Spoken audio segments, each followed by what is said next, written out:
Oh, the things we do in the dark.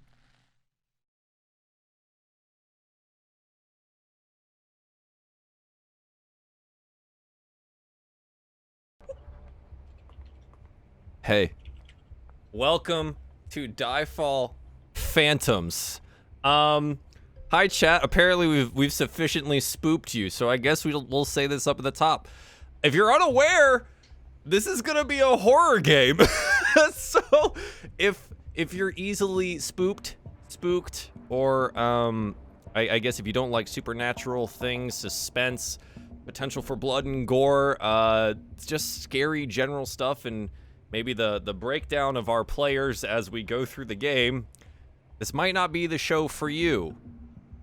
But if any of that interests you, then you're in the right place. So welcome to our new show, DieFall Phantoms. This will be a 3-shot over the next 3 Thursdays, starting at 7 p.m. Eastern Time. We will play this game. It is in the Unknown Armies rule set. So this is not a Dungeons & Dragons game, but a modern-day set game where everything that we know and love and hate exists, and then there's some stuff that maybe shouldn't exist that does. And our players will have to deal with all of those things in due time. So that being said, we're gonna go around the room and we're gonna introduce our players. We've got some new faces here and some faces that we do know.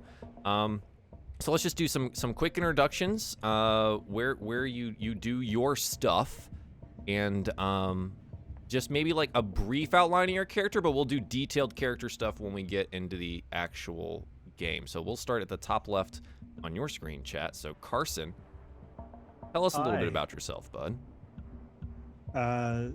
Sure. Hi, I'm Carson. I'm a creative streamer on Twitch. I've been doing it for about 5 years. Partnered for 4 of those years. I do like spooky ink drawings and watercolor stuff on my stream, which is at Carson Druitt. Just basically how it's typed here. Great. And Carson, Yeah. who are you playing today? I'm playing Dave Kim. He is the son of Doomsday Preppers, and so he is one too. But yeah, he's I don't know. He's pretty. How much information do you want me? No, to that's fine. I just want a name Yeah. and a little bit, because we'll do like detail stuff and what you guys look like when we introduce you during the game proper.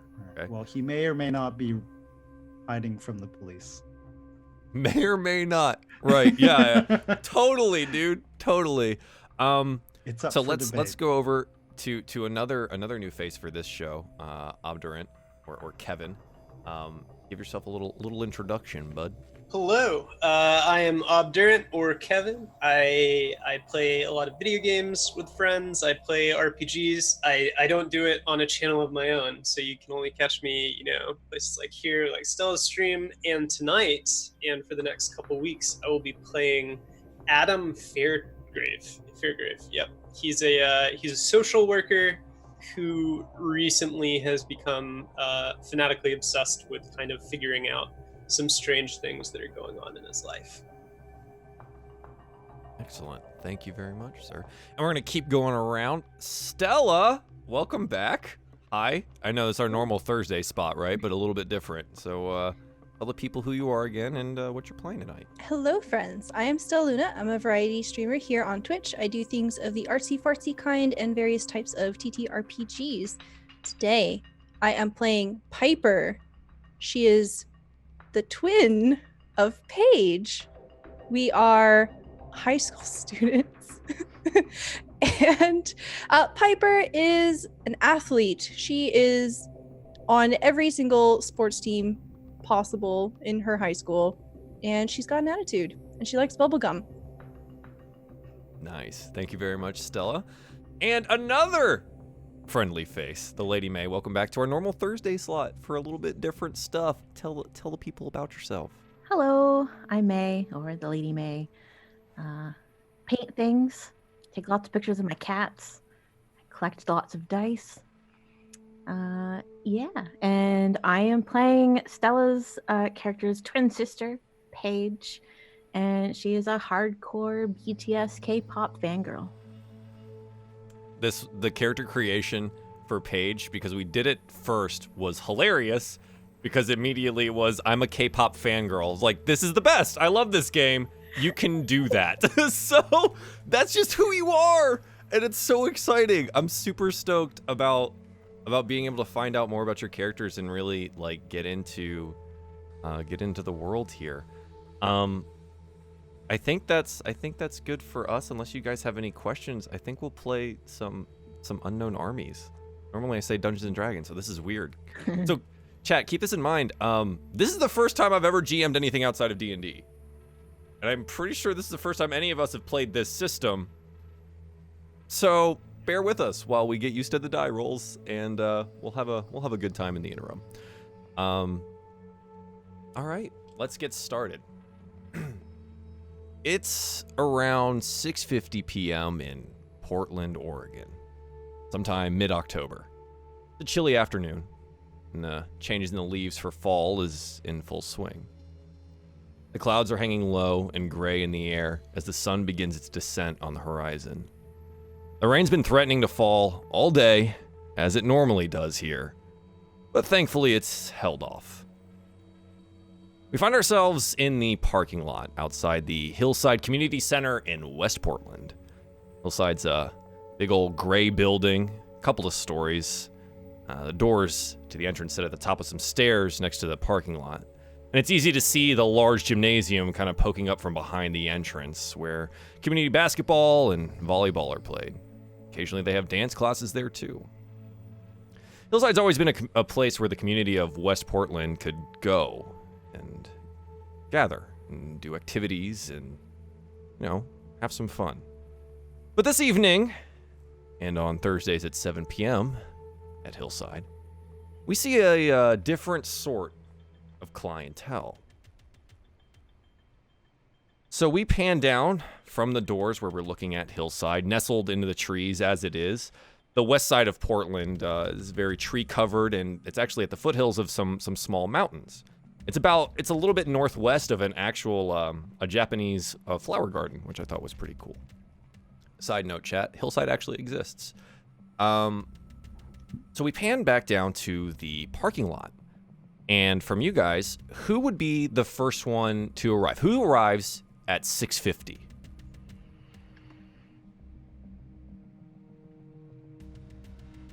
Adam would get there probably around 6:50. He wouldn't necessarily go in. He probably looks a little frazzled, and he'll hang out near the entrance, just smoking.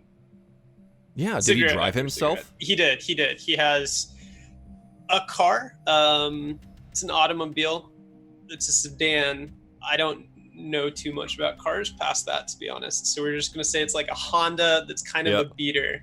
It's an old 2001 Honda Accord, probably like an off gold color, right? Yeah, there's like a couple of dents near the back left fender that are just there permanently. Nice. Mm-hmm. Yeah, absolutely. So you're just posted up at the entrance there, just smoking a couple cigarettes? Yeah. I'm assuming you can't smoke indoors in Portland. No, you can't. He's wearing a dress shirt that's unbuttoned, and he's got a tie that's kind of loosely hanging around his neck, and he's just smoking and waiting, and he looks uncomfortable. Nice. So what's his aesthetic, right? What does he look like? So Adam's about 5'9" or 5'10". It's a little hard to tell because he doesn't stand extremely straight most of the time. He's got a little hunch to his shoulders. He's, for the past several weeks at least, just had this perpetually haggard expression. There are bags under his eyes. He's got a 5 o'clock shadow, more so than I can manage for sure. And he's got sort of dark hair that is short enough that it looks like decently kempt, but there are kind of strands sticking out here and there. Blue eyes. That's about the sum of it, though. Yeah. Okay. So you're gonna sit outside for a little bit of time. So who's the second one that would come in? Maybe you're there for about 5 minutes, and maybe it's getting really close to time. Who's the second to arrive? Probably Dave would have taken the bus in from. He's been staying at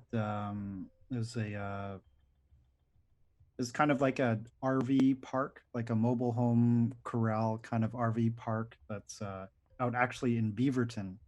And what he does is he usually like he's actually like renting out like a small little. There's a landlord there who's renting out like a room in their tiny little RV.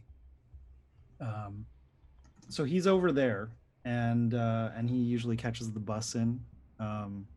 If he needs to go into Portland or anything like that. Yeah, I know I'm quiet. Yeah. I can talk even closer to the mic, but that Yes. might also... I love that though. It's perfectly for spooky time. You know what I mean? Yeah. All right. Well, anyhow. Okay. Yeah, so he's there. Okay. Yeah, Yeah. he So takes the you bus in, but yeah, you arrive by bus. What does he look like? So Dave's got well, he's got a buzz cut. He's Korean. Or he looks Korean anyway. He's got a buzz cut. He's wearing like a black, I guess like a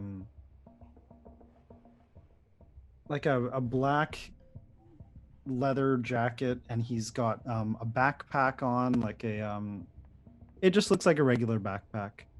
It looks pretty stuffed full of stuff. But he's got that backpack on. He's got like a little pouch with him as well, and he's got his headphones in. He's listening to something on his iPod. But yeah. Nice. So when you approach the stairs and you see Adam at the door, do you just pass on by and go in? Have you been to this meeting before? This is actually his. He kind of scoped it out once, and he's been trying to deal with some stuff. And he saw, like, the last time he was in the community center, like he was just there passing through town, but he saw like a little flyer on the community center wall, and he's like, okay, I've been kind of at this for months now on the road, and maybe it's time I kind of confront what I've been going through. He saw this little thing on the wall in the community center. He said, you know what, maybe I'll give this a try. He kind of peeked his head in. I guess this happens weekly. Yeah. So he would have peeked his head in last week and been like, oh, okay, cool, I guess. And then he's actually showing up for the first time, like, now. Okay. But yeah. So again, do you walk inside to the meeting place? He's just he's gonna wait for more people to show up. Like, he doesn't really want to be like one of the first people in there, so he's just kind of he's parked himself somewhere, probably just on the curb by the building, by the community center, and he's just kind of sitting there listening to his iPod, trying not to draw attention to himself. Yeah, sure. So you're kind of like standing off to the side where, Adam's on the other side smoking a cigarette, and you're like pointedly like, not like interacting with each other. It's like, okay, there's another weirdo over there. Maybe I don't talk to them right now. Yeah, sure. And I think at that point, you guys both hear like a really loud Harley, just tearing up hillside and parking down in the lot. A somewhat heavy-set gentleman gets off the bike and takes off his sunglasses and his skull cap of a helmet and starts walking up the stairs. And you see he's about mid-30s. He's wearing plaid. He's got full beard on. He's got this like kind of close-cropped brown hair. And he walks up the stairs and he kind of nods to both of you and walks inside.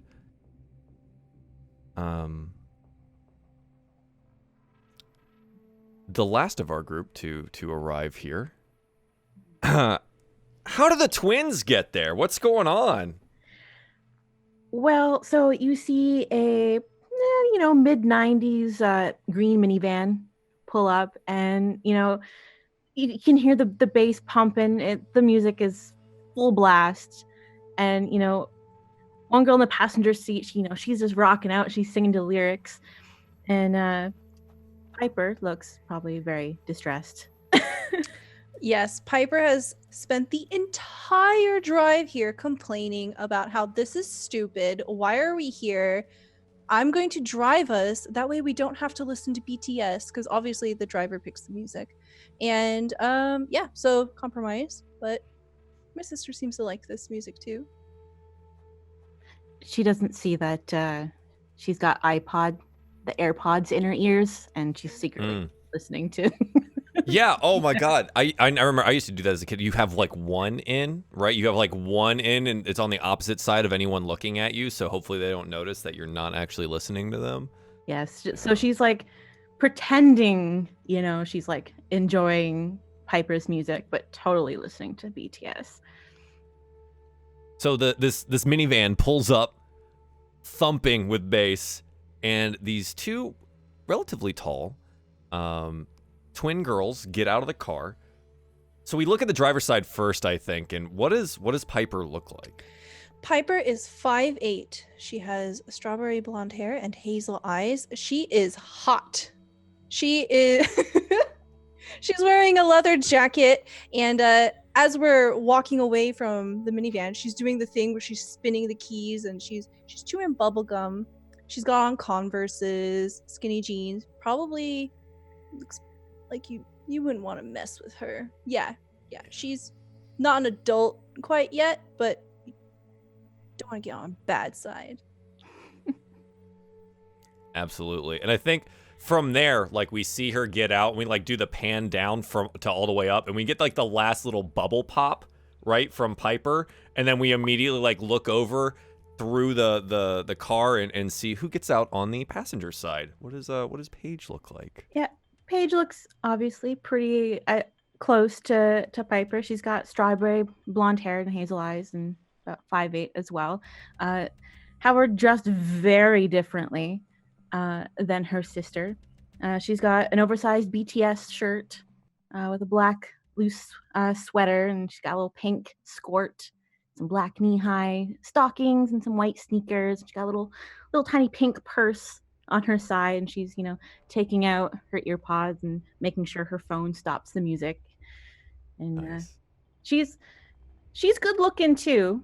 Maybe not quite as hot or the confidence as her sister, but she's cute. She's also cute. Cool. And that she's just a step behind her sister. So we get you guys heading towards the stairs, right? Piper leading the way as usual, and Paige following up behind. And at the top of the stairs, there are these two dudes. One seems to be nervously chain smoking, and the other one is trying to be kind of unobtrusive, but he's carrying a very full backpack. What do you guys do? Piper stops right in front of the dude who's smoking. She goes, "Excuse me, that's a safety hazard. Can't you read the signs? You're supposed to be over 20 feet away from the entrance." She points out a sign that says, no smoking within 50 feet of entrance. Adam clears his throat. He's what? He looks over to read the sign. He just takes a really long drag on the cigarette, and the tip just burns and burns and burns. And he throws it on the ground. He stamps it out, and it's like, "Jesus Christ, kid! Just would you graduate high school already or something?" And he'll turn and pull the door open and slink inside. Sure. Piper's staring down at the cigarette. "That's littering." Yeah. Nice. Do you pick it up? No. No, you just leave it. Oh my God, yes, perfect. Just outrage. Not gonna try and fix the situation. Not my responsibility. Awesome. Do you follow him inside? Yes. She just kind of yanks the door open angrily. Yeah, I think as Adam kind of slinks his way inside, our camera follows as Piper like yanks the door open, and Paige quickly follows behind. And maybe we sort of catch Dave sliding in after. But when you guys walk in, the first thing that we do notice is that to the left of the door is this like little welcome desk, and there's a kind of older woman there. She's like 60s, blonde hair, and she's got this big old smile on her face. And her name tag says, "Hi, my name is Lucy." And she welcomes, "Welcome to Hillside. Are you guys here for the?" And she like looks at Alyssa, says, "The coping with the unexplainable." There's a plume of smoke that's just kind of dissipating as Adam leads the group over that way, and yeah, he'll kind of just glance the woman up and down and go like, yeah, that's what I'm here for. And he glances over his shoulder to kind of take stock of the others, particularly the kids. Yeah. So wait, has Adam been here before? No, this is Adam's first time. He has not done any like reconnaissance or anything. This is just the first time that he's come. Okay. And Paige and Piper? This is as farthest as we've gotten. This is the furthest? Okay. We've made it to the park. Everyone's so new. Ooh, everyone's so new. I like it. She goes, "Well, you guys look a little lost, but if you just head back down to the back there, to the gymnasium, Nick will be ready for you guys in just a bit."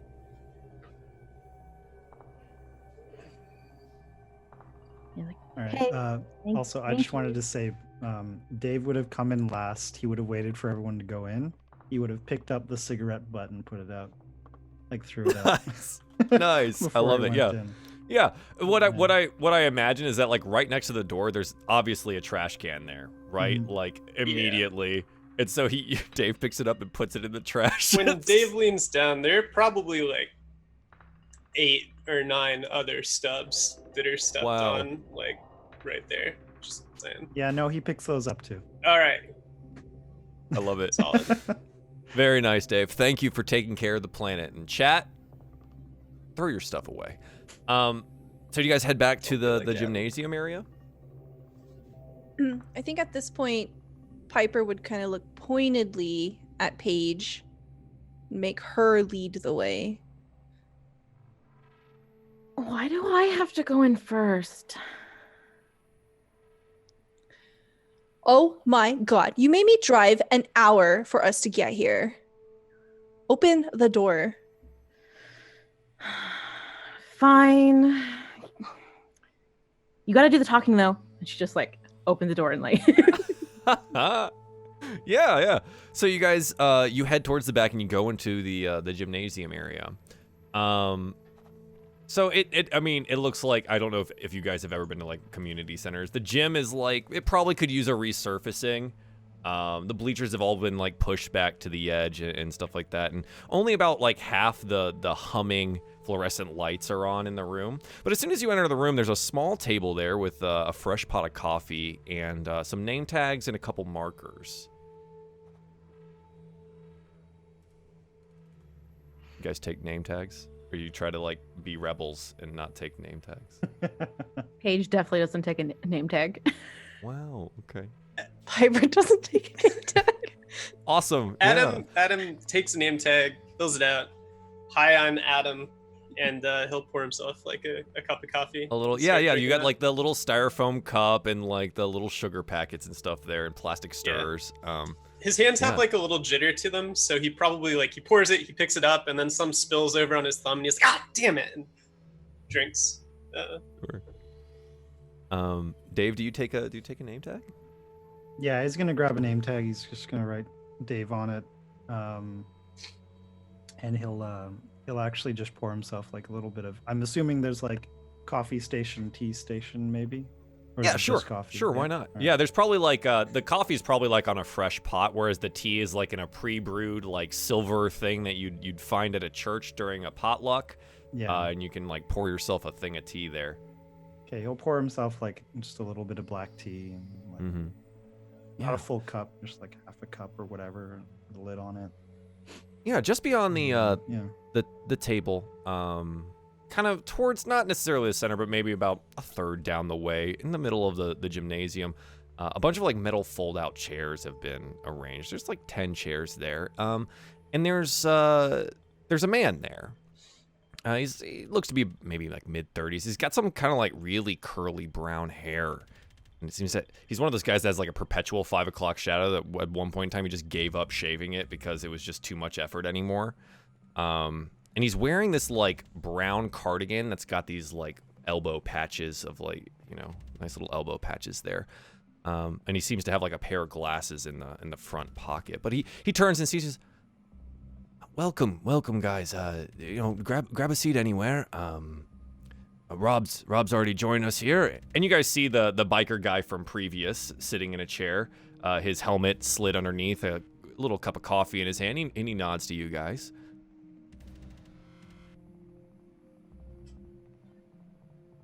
All right. Do you go sit? Yeah. Do you go sit down?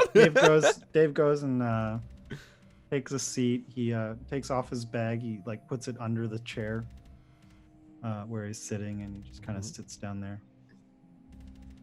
Yeah, okay. Takes out his iPod, you know, like his headphones, and coils that up, throws it in his pocket. Styrofoam cup, black coffee, 3 half and half little things, 4 packets of sugar. Only 4? Okay, today's 5. All right. Nice. Okay. I get the feeling that, like, the way that this group's dynamic's been so far, you guys would absolutely leave chairs in between you and, like, the other people there, right? Like, Yeah. at least Dave one is not chair. sitting next to anyone. Probably Yeah. nudge it back like a couple inches. Yeah, you're like, I'm outside the circle. Absolutely. Nick definitely takes notice of this, and you guys kind of like spreading out. You know, he gets it. And as you guys make, and you sit down, he comes over and is like, it's about time. Checks his watch. He's got like a little leather wrapped watch. It's a little simple face on it, but it's nice. And he sits down and he goes, hello, my name is Nick. And he points at his little name tag there, and he goes, kind of looks around at the people that don't have name tags, but he doesn't address it in any way. But you do see him kind of go, welcome to Coping with the Unexplainable. This is a group, a support group for those that have maybe seen something or experienced something that they just can't seem to explain. I'm a local psychiatrist here, and every week I come and I try to help you guys out by letting you share and maybe providing some insight into what you've experienced in your life.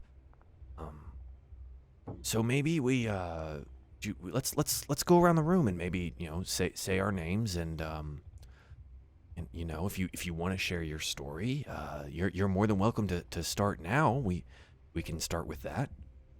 And he points over to Dave. I'm gonna say Dave is like directly opposite of Nick, right, dead center, but still kind of sitting outside the group. Dave, you took a name tag, right? Yeah. I've got a name tag on. Dave, right? Why don't you introduce yourself? Tell us a little bit about yourself, and maybe tell us what you've experienced that brought you here. Okay. He looks a little bit like a deer caught in the headlights, like immediate regret on his face for even like being there, and like, oh shit. And he's like, well, where do I start? Hi, I'm Dave. I from New York. I've been traveling the last few months, just across the country, hitchhiking, and now I'm here. New York, that's a long way to hitchhike. What made you want to do that?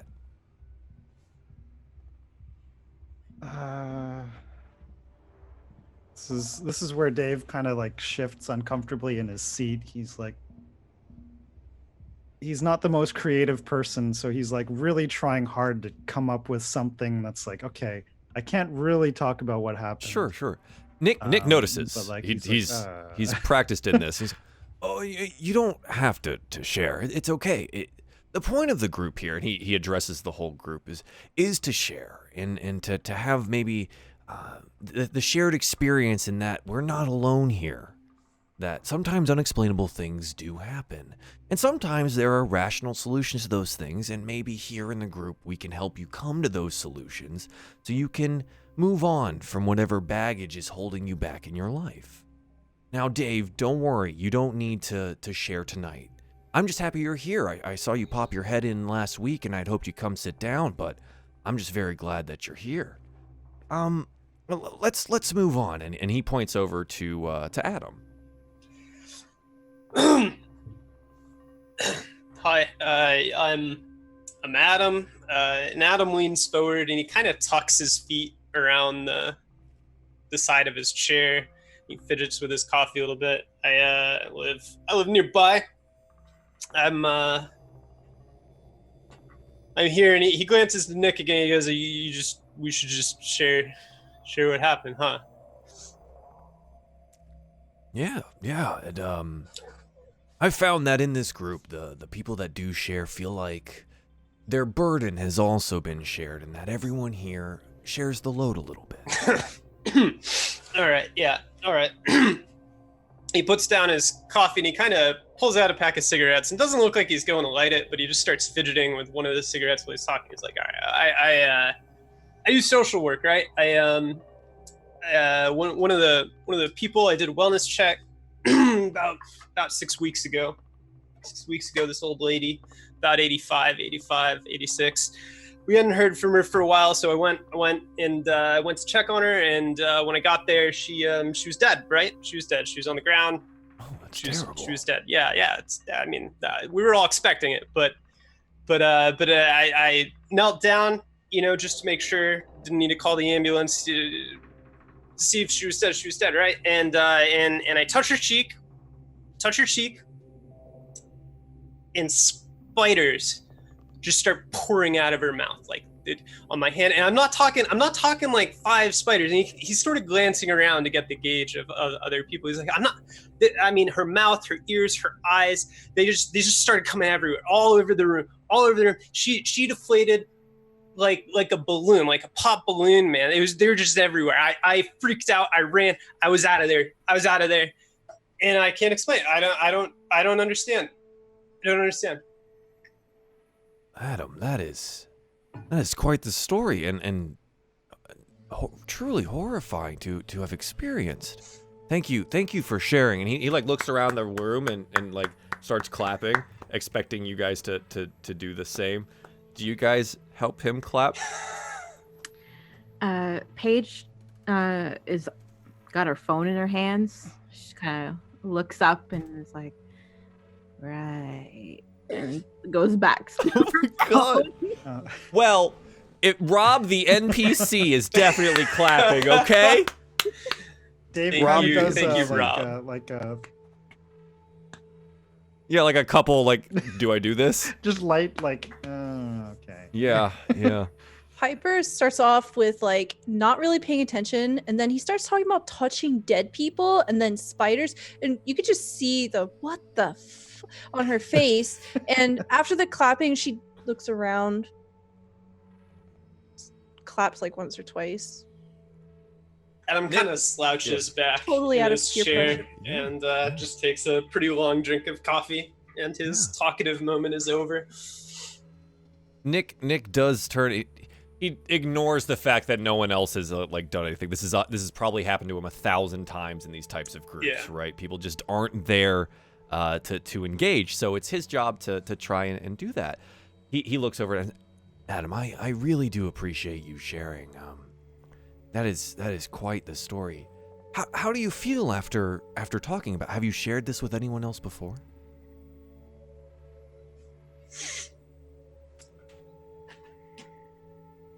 I feel like I did before sharing it, and no, I haven't told anyone before. This is the first time I've talked about it. I mean, I told people at first, like when I called EMS, but I mean, they just thought I freaked because she was dead, right? And I haven't talked about it since. Well, again, thank you for sharing. Sometimes the mind does crazy things in times of stress, so I think it's still good that you did share. Thank you. Yeah. Well, all right. He says that, and there's like a banging from the door, and someone walks in. It's kind of like late 20s punk rocker chick. She's got like long black hair that looks like it might have some blue. Tattoos all over her body. The most prominent one being like a scorpion that's like sitting on the side of her neck. She's got this lip piercing, and she's wearing like a Misfits t-shirt and these ripped black jeans and big black boots. And she goes up to the table and like quickly scribbles down her name on the thing and slaps it on her chest and walks on over, and she's sorry. And Nick is, Cassie, it's all right. Just sit down. Take a seat somewhere. She sits down like immediately next to Dave and just like crosses her arms there and leans back. She's, what did I miss? Well, Adam here was just sharing his experience, and we're going to keep going around the room here and introduce ourselves and maybe talk a little bit about what we've seen. Everyone, Cassie's been here. She's been coming. How long now, Cassie? 6 weeks now, I think. Well, at least until when you told me to come here. Cassie is one of my patients. I have her come to group here to try and help her cope with what she's had happening in her life as well. Cassie, do you want to share anything right now? And she looks and goes, no, I want to hear what they have to say first. And she kind of just like sits back and crosses her arms and just looks around. Okay. Well, Rob, how about you? And he looks over to the big burly biker guy, and Rob puts down his coffee cup and adjusts a little bit, and he's, well, it's like this. See, one day I was riding my Harley down the road, cruising along at a pretty good clip, about 50 miles an hour, and then, bam, I was somewhere else. It's like I had teleported. Different area. Now, it wasn't too far. I was just heading down south on the coast, and that could have been super dangerous because when I teleported, I was still going the same speed, and I almost ran directly into a truck that was in front of me. And Nick looks at me. Rob, that's teleportation. That's incredible. Well, thank you. Thank you for sharing. That can be so unsettling. Thank you. And he does a little like clapping thing again. Does anyone else join in for this one or no? Adam has like. Sorry, go ahead. Paige just has like blank look on her face, and she's just kind of like reaching out to Piper and being like tapping her on the shoulder. The exact same face is on Piper's face, and she's just unresponsive, staring. Adam has a styrofoam cup in his hand, so like he kind of goes to clap, and then he's like, shit, and puts it down, and then just like gives a couple claps. Nice, yeah. Cassie gives a polite clap as well before crossing her arms again. And as Rob sits back, Nick says, thank you again, Rob. I do appreciate you sharing your experience with the group here. We'll talk about that teleportation thing in a little bit after we get through all the introductions. Same thing with you, Adam. We'll go through each of your stories and what you've seen and try and figure them out and see if we can't decode what's been happening to you. He looks over to the twins and goes, well, I'm not sure what your names are. Didn't take the name tags, huh? But that's fine. Why don't you introduce yourselves? Either one of you first. And what brings you here? Looks at Paige. Paige just looks at Piper like, you first. Do I have to? You promised. And she just kind of looks really uncomfortable. up until this point, she has probably been pretty relaxed and obviously not taking this seriously, a little freaked out. But now she is uncomfortable in her own skin, just kind of shifting around, fiddling and pulling at the lip of the styrofoam cup and just kind of destroying it slowly. She says, well, I'm Piper. This is my sister, Paige. She like waves.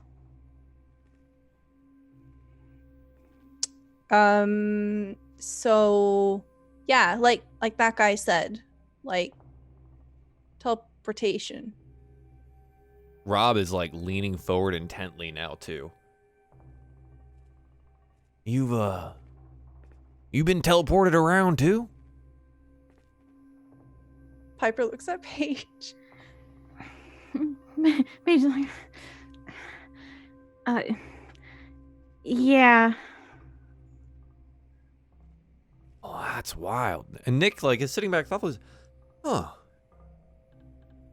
Why don't you explain your was it a group experience? Did you share this together? Not all of them? Multiple times. And now Rob's like really far forward here. You teleported multiple times? Yeah, we did. Though our current therapist just seems to think we were seeking attention because our parents were going through a divorce. So, like, I don't know, maybe. That's what my wife thinks. I just want some kind of attention. And Nick, Well, sometimes when our loved ones or professionals are confronted by the unexplainable, they have trouble reconciling it with themselves as well. And so they rationalize. They try to bring order to the disorder. But this is truly interesting. Paige, do you remember a particular moment? Well, some were fine. The worst one was when I was in a pool suddenly. That wasn't fun. Thought I was gonna drown. That would be scary. She's like Wow. kind of like looking at her shoes, like, and she like nudges Piper. Piper looks sad as she's watching her sister talk, and with a nudge, she just crosses her arms over her chest. I don't want to share. I can do that, right? What? Piper, that's fine. I You don't shared. Paige, and Nick is addressing you now. Paige, sometimes it takes time for people to open up, and it's okay. Now, Piper doesn't need to share, but we do thank you for you sharing, Paige. Thank you very, very much. And you know, he starts clapping a little bit, and Rob's like in it. Rob's all about it. He's like, yeah, someone like me. Someone who did the thing that I did. And Cassie gives you a nice little, like, polite little clap as well. And Nick goes, well, Cassie, now that you've heard the rest of the group here, do you mind sharing your story? And Cassie goes, fine. Do you think it actually helps? So, Ever since I was little, I've had that feeling, you know, that you get in the back of your neck when someone's watching you. But like every time you turn around, there's no one there. Like I'd be brushing my teeth in the morning before elementary school, and I'd feel it, but I'm there, and there's the mirror, and there's nothing. But I can. It's like I feel their hands on me,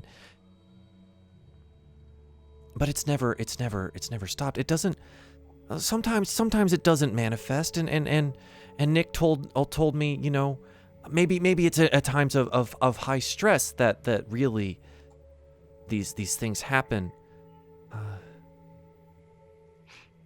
And she looks up and she looks and she says, but lately they've been talking to me. And Nick kind of like his eyes widen a little bit. That is, well, that's a new development there, Cassie. You didn't share that in our session this week. Yes. No, tonight, they started talking to me. It was, I couldn't understand them. It's like when you accidentally turn on a radio station when you really wanted to like flip on over to your MP3s or whatever, and you get that like static, but sometimes the words come through. It was like that, but I was on my bike on the way here.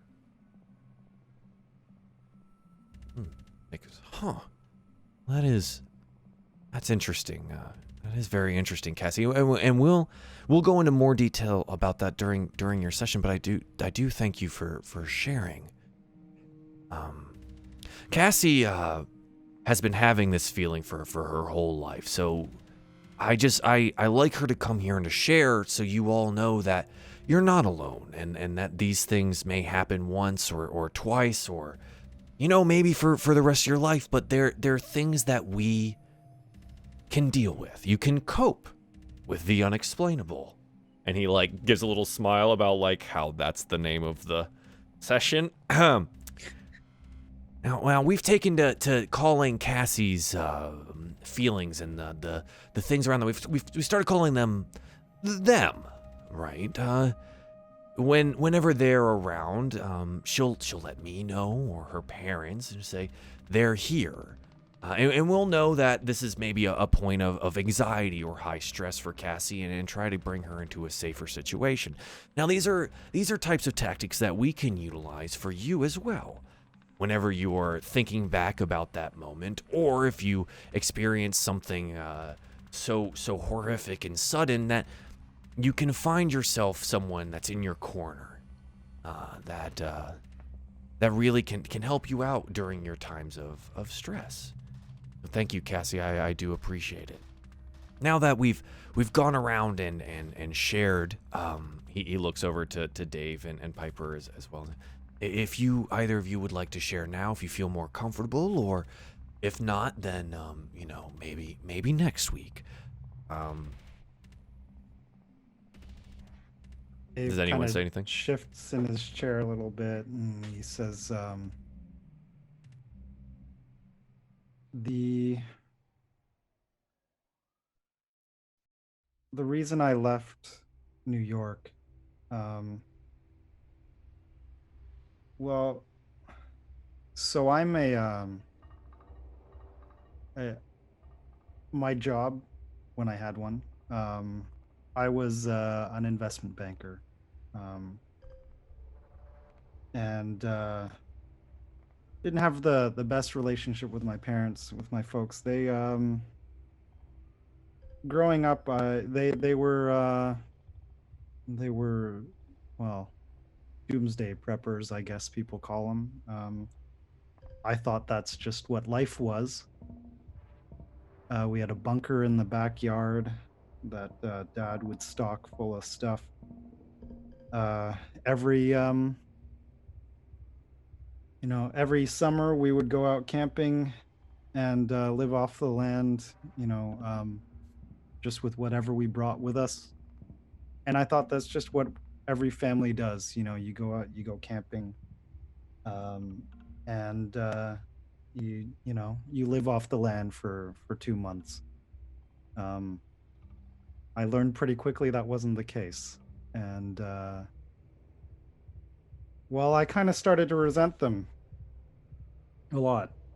And well, one day I got a call while I was at work, and I didn't answer it. Turns out it was my folks trying to get a hold of me. They didn't leave a message.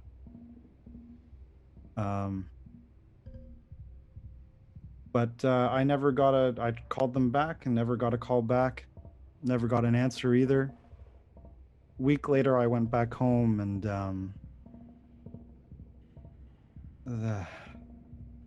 Dave kind of shifts uncomfortably again. You can see the cup in his hands is kind of shaking.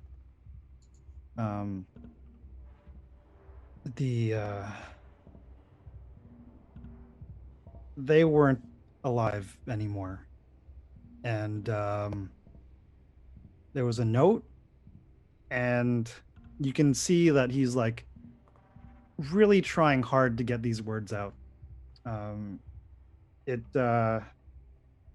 it said, "They're here," and I left.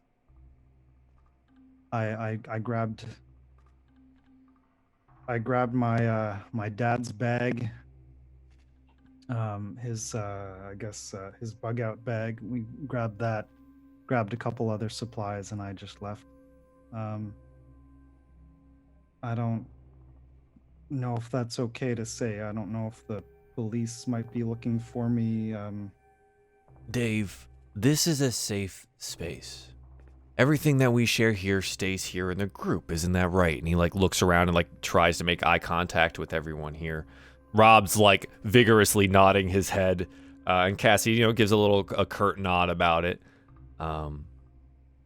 Everything you share here stays here. We're not here to cast judgment on you or the things that you've done in your life. We're just here to help each other learn to live on after these events. And after he says that, all of a sudden the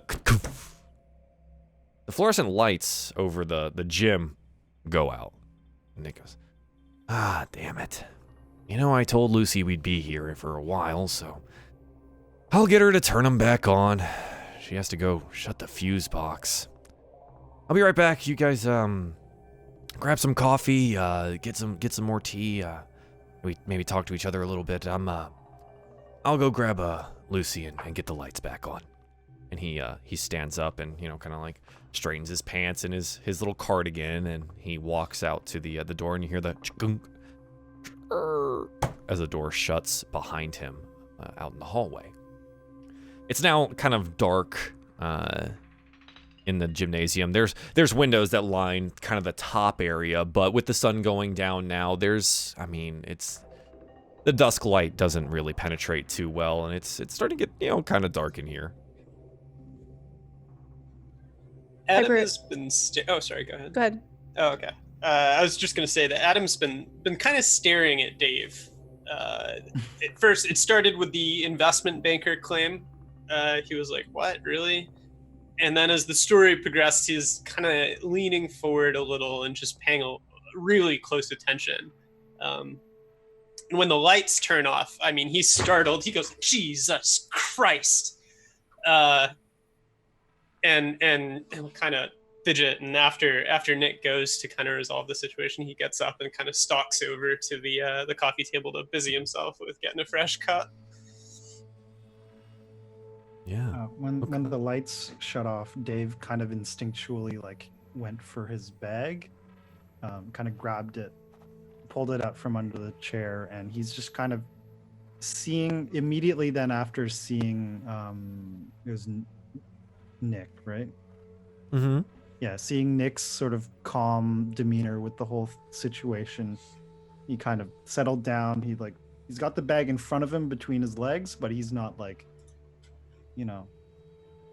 he hasn't like picked it up or done anything with it. He's just got it in front of him now. Okay. What'd the twins do? Paige will like turn the flashlight on. Yeah, Piper does this exact. Like on your phone, you just turn on the flashlight. The flashlight goes on the phone. Yeah. Yeah. I think Cassie does the exact same thing too, and like hers is on as well. Piper starts whispering to Paige, huddling close and saying like, "What the heck, Paige? This is weird. Like, why are we here?" Well, you seriously don't believe our therapist, right? Like, those things were weird. It was strange. Maybe we're weird just like everyone here. How loudly are you guys having this conversation? Piper was whispering. Yeah, like Paige would be whispering Okay, back to okay, her. you like, guys are just kind of whispering. Okay, all right. Piper would roll her eyes and just lean back, throw her head back. Just, This is stupid. They can't even keep the lights on in here.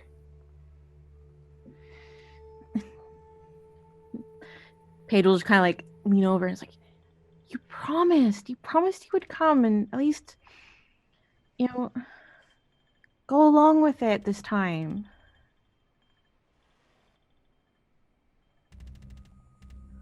All right, fine. Whatever, we're here anyway. She just slurps her coffee really loudly. This meeting isn't going to be that long anyways, and we'll just go. Piper looks a little irritated and she flashes the flashlight into her sister's face briefly. Oh, what? Piper, Paige will like flip up her phone and flash her sister back.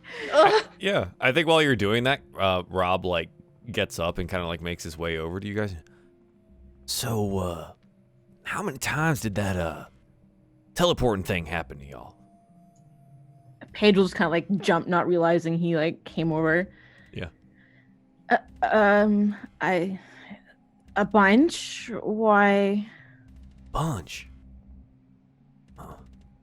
Well, I only ever had the one time, but it was it was pretty recent. It was a couple weeks ago. What about you? Was it a couple weeks ago or? Paige's eyes go like super wide. And kind of like looks around. He's like, no. Several years ago when we were younger. Yeah, like when we were like 11, 13. Oh wow. And you're what, like kind of looks at you. 20? Yes. She Obviously.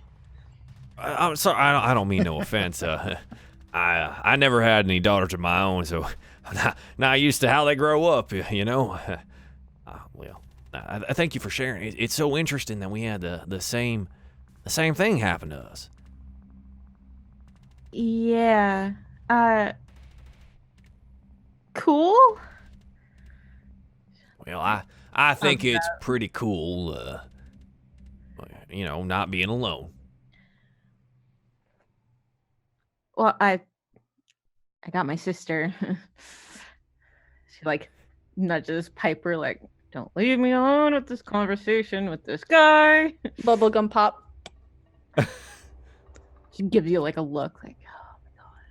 Yeah, while this conversation's happening, Dave, what are you doing?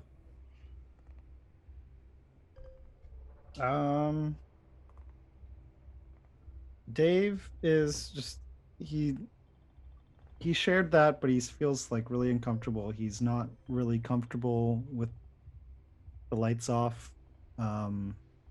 He really likes to see his surroundings, so he's kind of but he's fighting the urge to like dig into his backpack and get his little flashlight out and just kind of like have that on. But he feels pretty foolish doing that, so he's just like he's caught between like doing something about it and just kind of sitting there. I think he feels a bit safer just being sort of inert in one spot. He doesn't really want to move. Sure.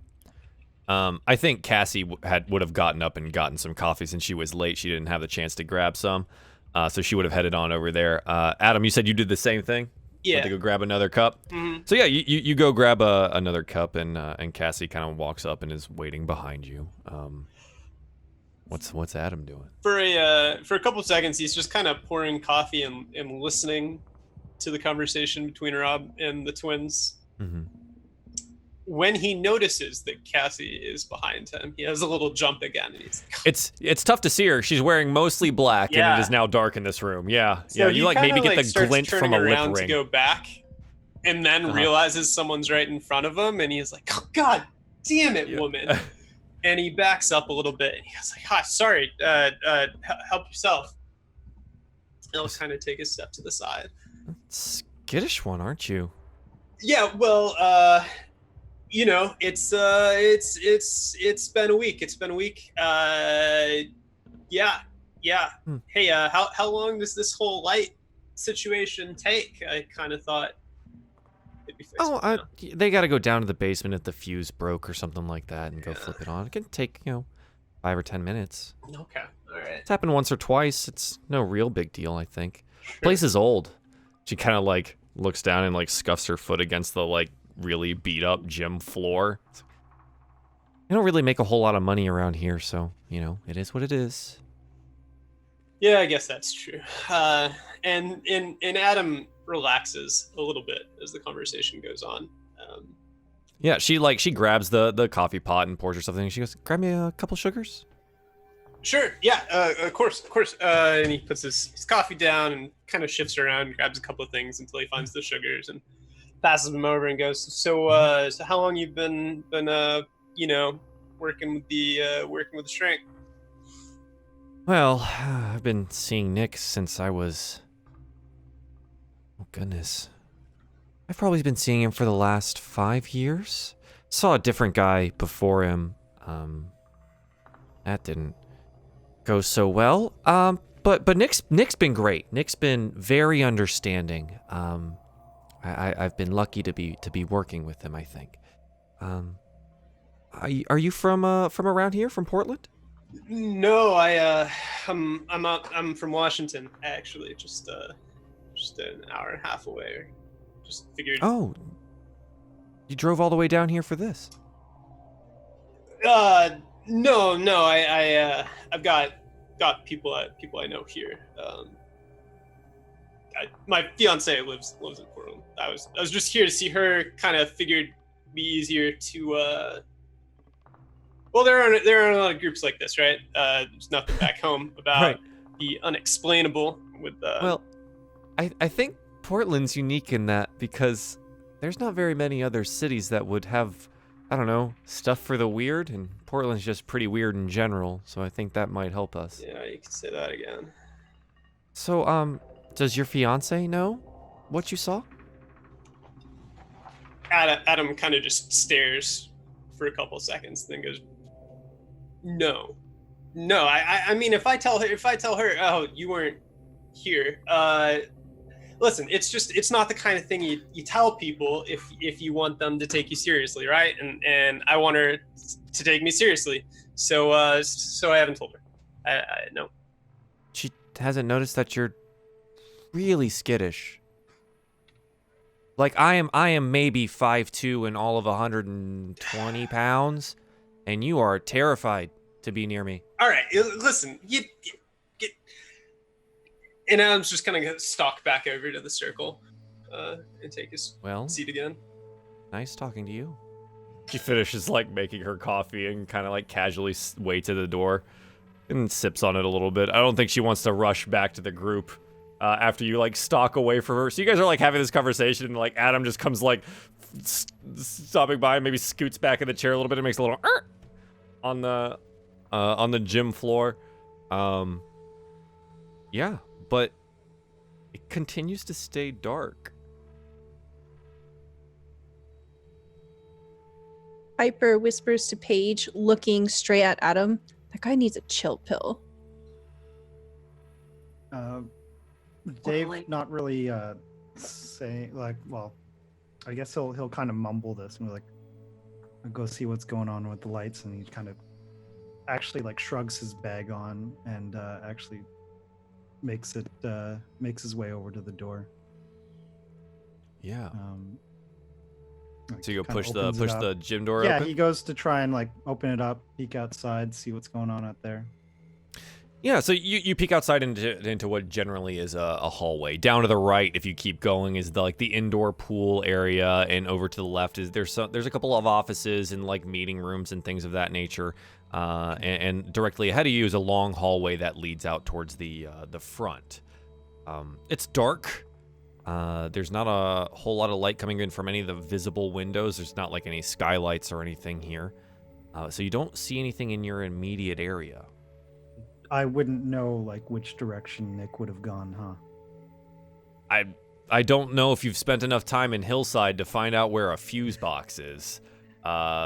So if there's like a maintenance area or something like that, you probably He don't might know start that. go wandering for a maintenance area. So what he'll do is he'll rummage into his little pouch. He's got like a little clip-on light. Mhm. And so he turns that on and just kind of clips it on in front here, so he has his hands free. Reaches into his backpack and he takes out like a collapsible baton, just in case. Wow. Okay. Yeah, he's like way know, prepped. He Yeah. is very prepped. He is so prepped. So he takes out his little collapsible baton. He keeps it collapsed, but he's got it like in his hand, and he's walking In his hand. Yeah. just down the hallway towards the pool and stuff, and maybe he'll like try and find another hallway or something, maybe stairs leading Sure. down You know or what? something. Like, Let's do he's this looking for a because maintenance door. we haven't done this yet, chat. Let's do a roll. This will be our first roll. Okay. So you're trying to find something, right? So Yeah. let me go over to our stats page here. And you know what? I'll leave this one up for a while too, because this tells you a little bit about the players here, chat. So what I'm going to want you to roll is a notice roll. Okay, sure. All right, let's give this a try. Oh. So you rolled your notice. So chat, the way that this works is that they have to roll under the second number there. So he rolled a 68 against his 55. Now, during our character creation stuff, all of these percentages were things that we ended up figuring out based on who these people are. So a 68 over a 55 is just kind of a basic failure. So it looks like Dave Kim is unable to find specifically some kind of maintenance area. So Dave, I think you like make your way down towards the pool area, maybe thinking that like, oh, there's got to be like a pool pump house, right? There's always a pump room. And I think you find it. You go to the pool area and it's quiet. The lights are off. There are some windows here in the indoor pool area that kind of let in this like now kind of like cold starlight. It's still very dark and cloudy outside, and you've noticed that outside the windows that it's definitely started to drizzle. It started to drizzle, and like the evening fog has started to kind of coalesce here in the foothills of these small mountains in western Portland. But you go around and you walk past like the little sauna, and you find the, like what looks to be just some kind of back room, and you open it up and there's the pump room. It's pumping away, cleaning the pool overnight and all that stuff, keeping everything balanced, and there is a fuse box towards the back. Okay. All right. So kind of holding the light up and kind of having a look at the fuse box. Does anything look like it's been tripped? Like, is everything sort of in its on position, or? Everything in this fuse box seems to be in its on position. At least everything that's labeled with an on seems to be on. Okay. Is there anything that says like gymnasium or anything like that on there? No, reading through it, it all looks like it has to do with the pool. It's all just pool stuff. Okay, so. All right, I guess I'm gonna continue looking around elsewhere. I'm gonna leave the pool area, I guess. Okay. And we'll jump back. So while we have Dave kind of snooping around, what is everyone else doing? It's been a little bit of time. Let's start with the twins. We had Adam kind of jitter himself away back to his chair. So what are the twins up to?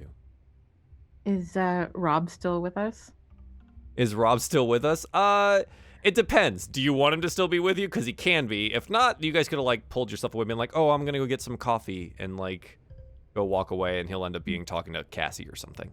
I feel like she's like, I gotta go to the bathroom, and like as she stands up, she just kind of pulls Piper with her, and like, you're coming with me. Oh, me too. Gets up.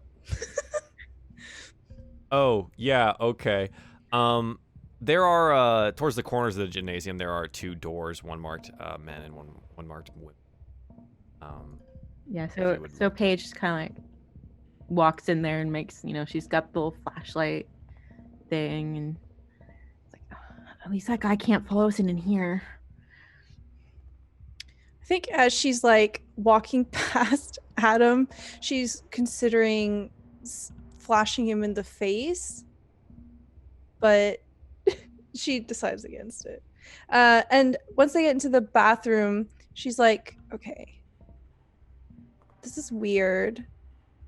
I'm starting to get a little scared. Like, talking about all this spooky stuff, and I don't know. How long are we gonna stay here?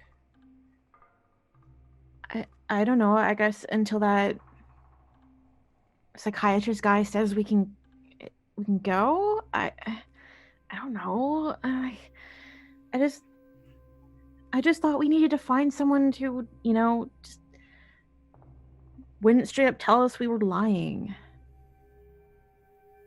Yeah, I guess. Oh no. What do you think about that Rob guy?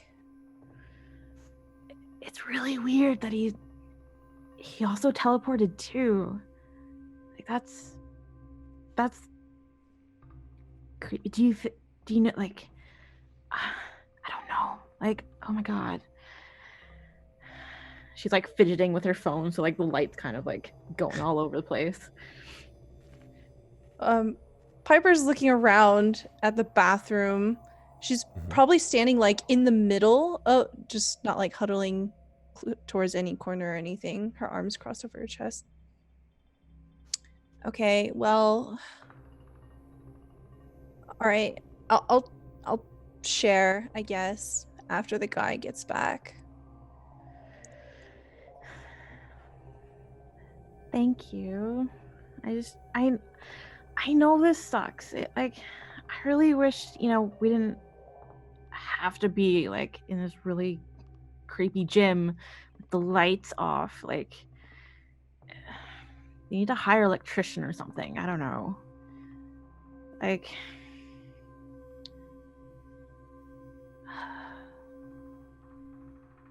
yeah. Like,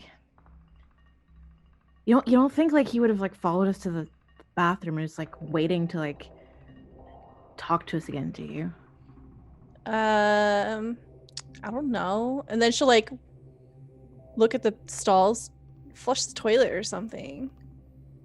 Yeah, that's smart. So she'll go in and want to like flush, and then it's like turn on some taps, and she'll just kind of like splash some water. She turns on her own sink. Like turns on like the hair like dryer thing.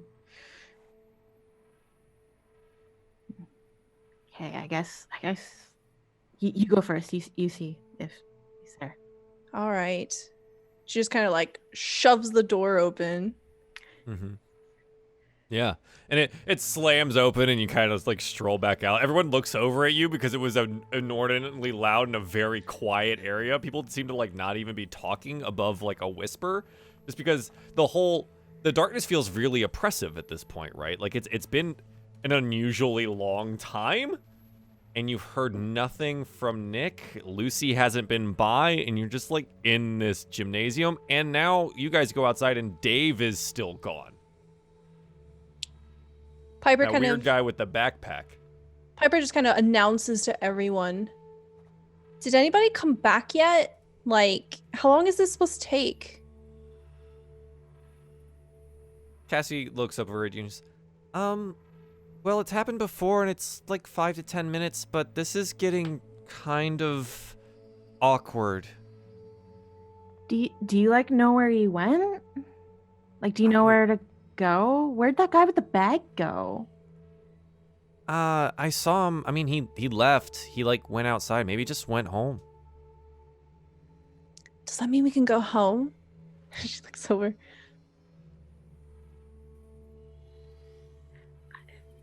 Well, if she says it's weird, maybe we should at least go make sure Nick's okay before we go and just like leave. Okay, fine. Well, isn't there that other lady? Would she still be here? The one with the clipboard? Lucy is who.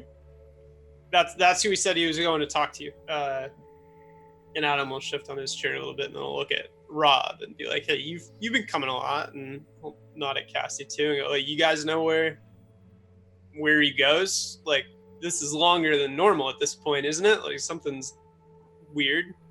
Rob's like, oh no, this is my first time. Sorry, Oh, yeah, I just found out about this thing. Newbie like you. Yeah. Adam, roll me notice. all right.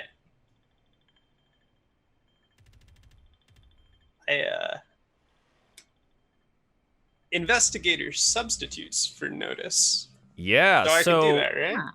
in this game, you have identities that can help you with your ability rolls.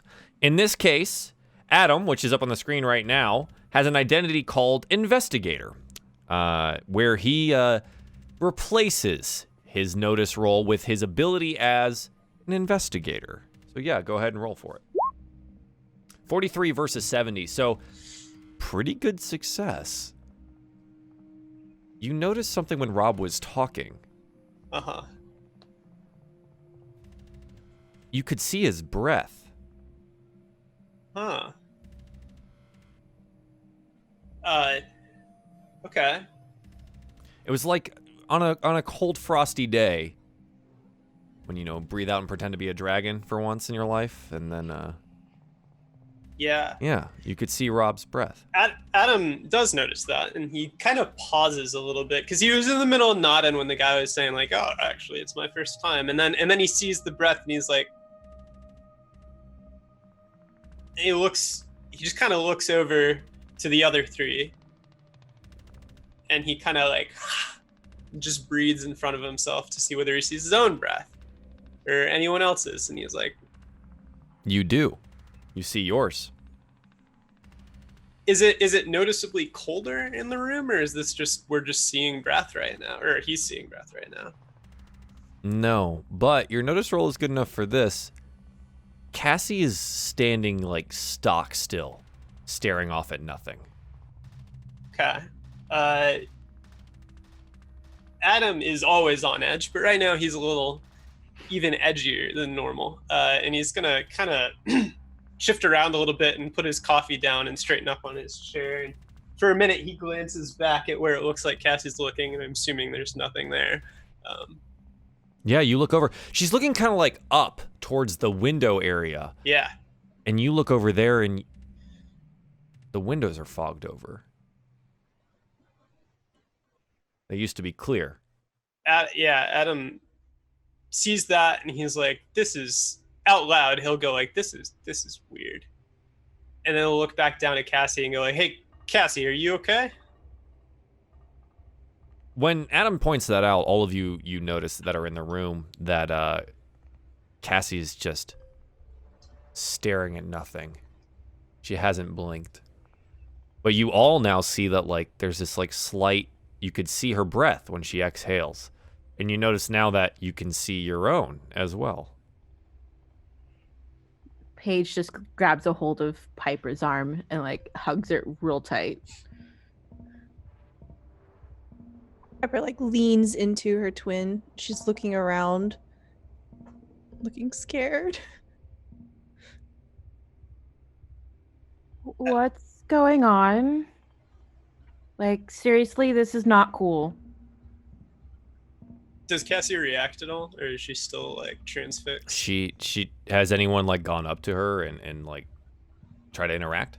If she No, doesn't she has answer, not. She hasn't moved. Yeah. If she doesn't Rob's like answer, looking at her curiously, like, what's going on with this girl? I'm just gonna be like, I know she looks a little weird, but hey, Portland's full of weirdos, so. "This is too much, man," Adam says, and he pulls a cigarette out and he starts just like working at his lighter. Yeah.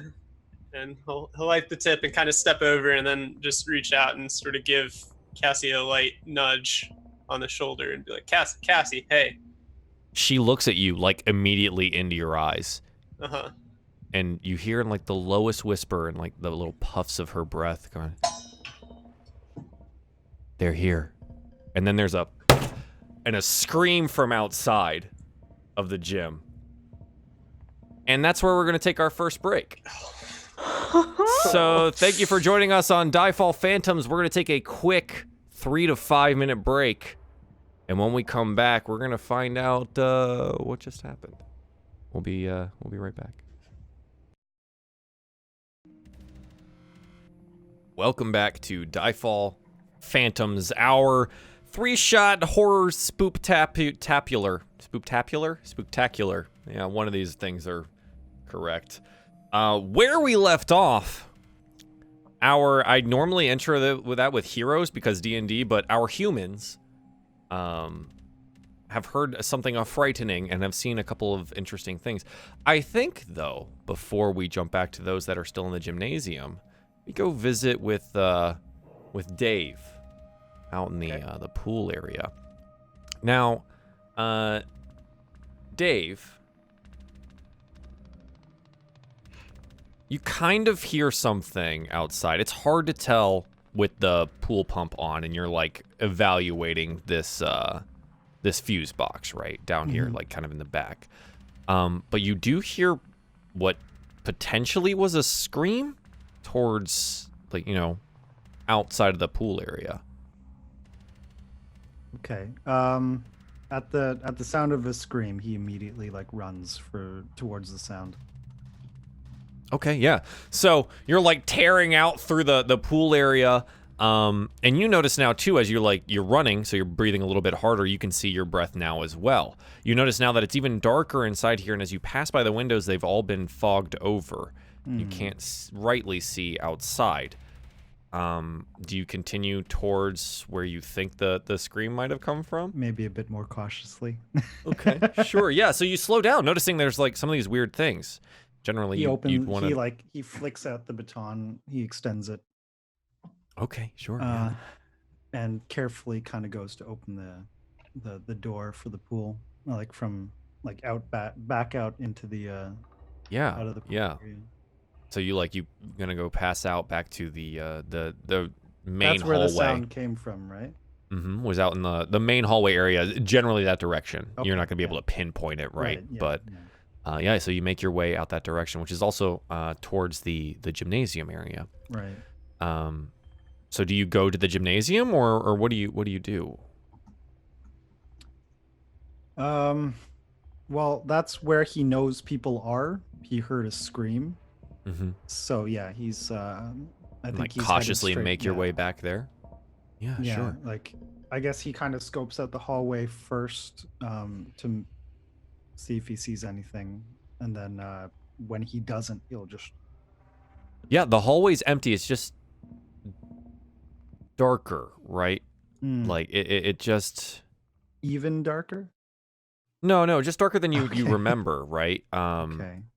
So you're just making your way cautiously in the dark now, keeping your eyes open for anything that seems a little unusual, right? Okay.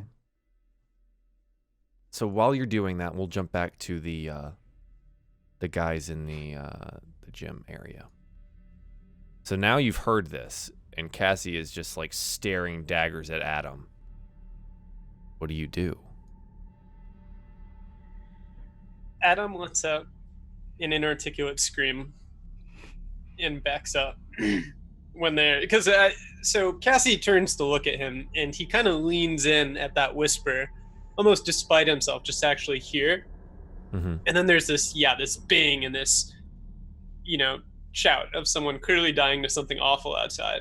So he screams and he jumps back.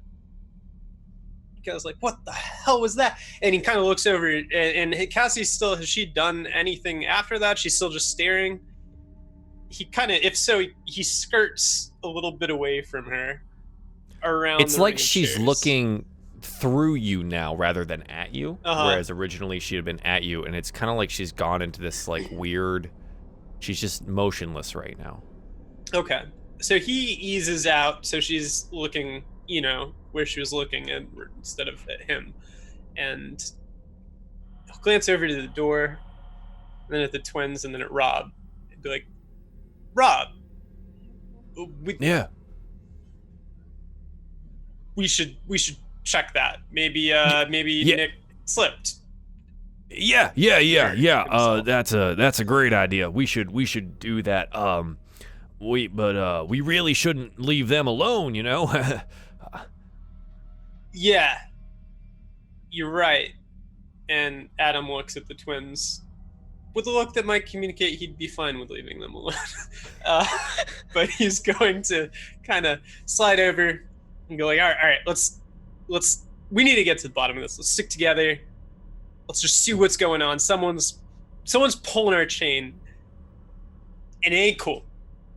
And I guess he'll move back and try to kind of like take Cassie by the arm and sort of usher her along with the rest of them. Yeah, as soon as you touch her arm, she like snaps out of it and she looks around. She's like, what's going on? You kind of zoned out, Cassie. You were staring. You said they're here.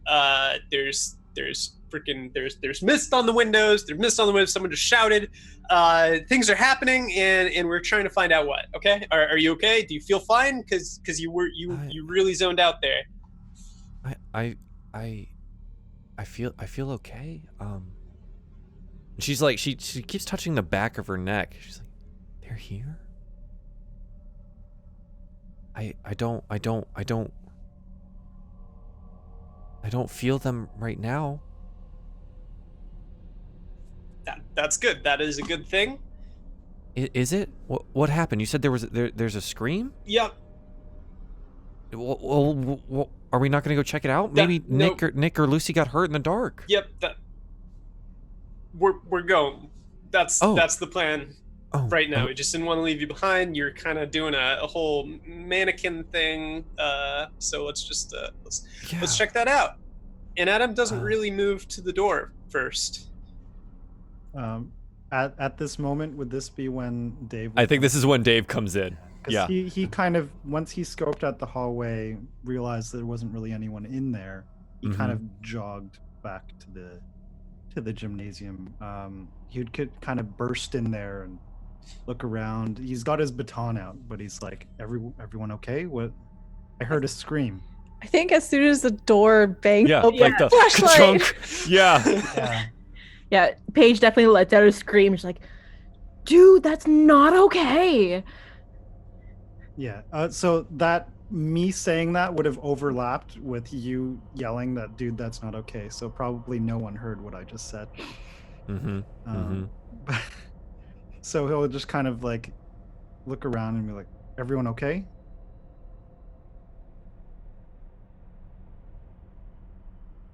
I heard a scream. No one is okay.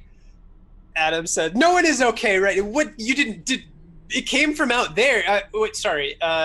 Did he come in from like roughly where we heard the scream, or where's the? Well, like, so there's spatial... there's a set of double doors, right? Yeah. Like whenever you walked in your school gymnasium, there's a set of double doors that you like ka-chunk your way through every time. They're really obnoxious.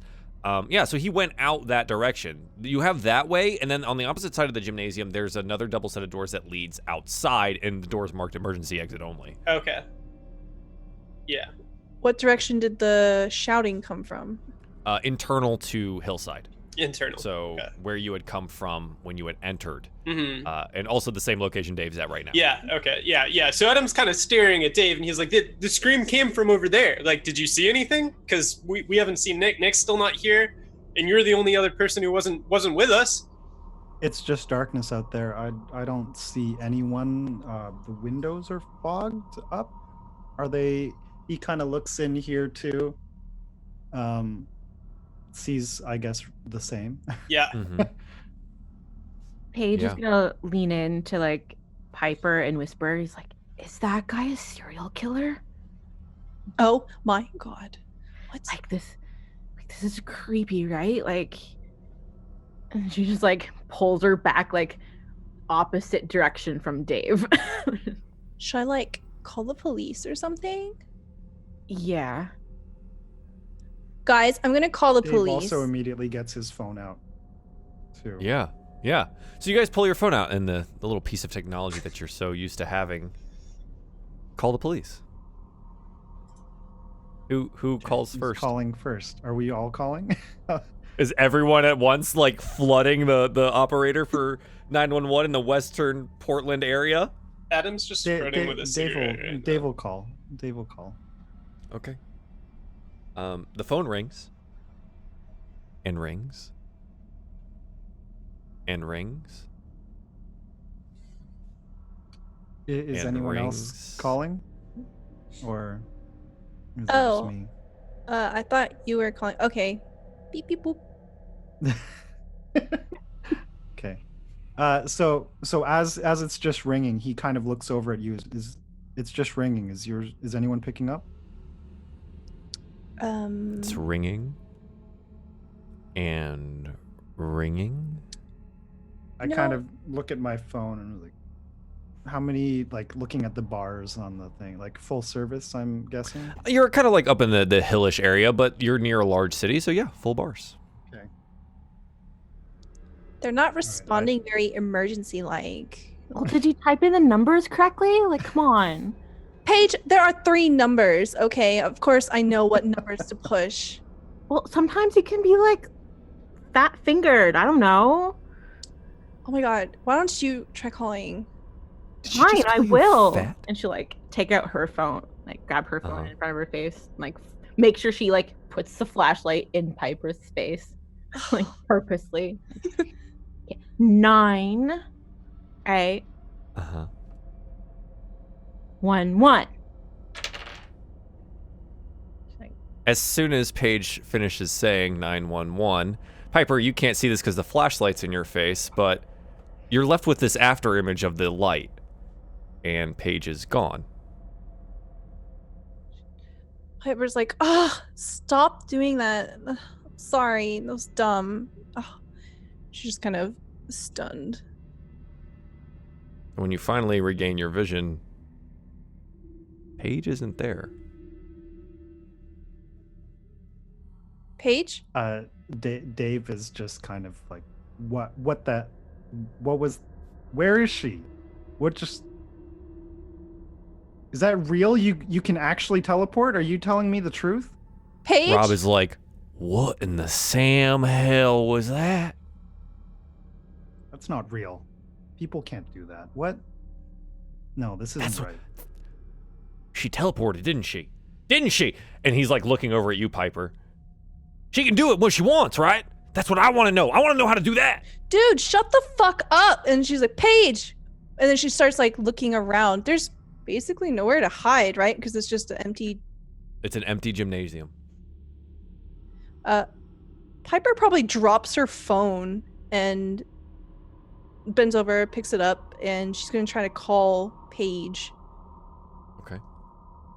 While you're trying to call Paige, Rob is like fumbling with his phone and he pulls it out and he goes, how'd she do that? She put the flashlight on and she pointed it at this girl right here and went 9, 1, 1.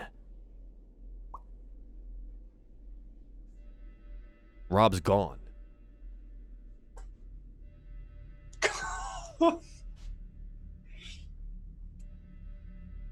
Dave looks at his phone again and is like, he debates it, but he doesn't do it. Yeah, He Adam hangs goes up. like, He hangs up because I'm assuming it's still ringing, right? Yeah, it's just sitting So there. he just drops ringing. the call. And kind of looks at the people who are still here. Okay, what the hell is going on here? What is this? Oh my god. You hear screaming. It's coming from outside the gymnasium somewhere. It's a man's Dave voice. Okay. Dave immediately turns around. Like he is. I'm assuming I would have like come in a little bit. I may still. Am I like? You're probably like just past the feet. coffee table, Yeah. right? Okay. Yeah. So I immediately go and I just swing the door open and take a peek out. Like I've still got the little like light on my Yeah. on my neck or whatever. But You look to the right where the pool area is. There's nothing there, but you hear the screams to your left, and you look down to the left, and in the wall is Rob. He's kind of halfway sticking out, his arms like reaching out, his face is like this, and he's all contorted in an interesting way, and he is screaming in pain. okay. So Dave immediately just like he drops his bag. He goes into the side. He pulls out like a little like hatchet that he's got, and he starts like hacking at the drywall. Is it drywall or is it like A cinder it's block.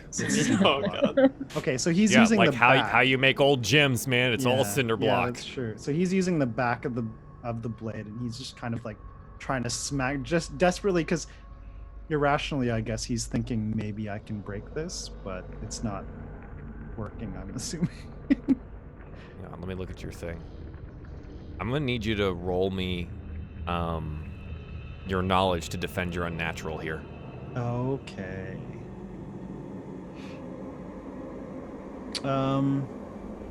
Yeah, I'll just roll knowledge, I guess. So you have your rationalist, which can replace your knowledge roll. Right. But that's up to you. Yep, I think knowledge is still better for you right now. Yeah, I'm just gonna roll knowledge. Okay. All right. Rolled a 50 versus your 60, so a basic success here. Perfect.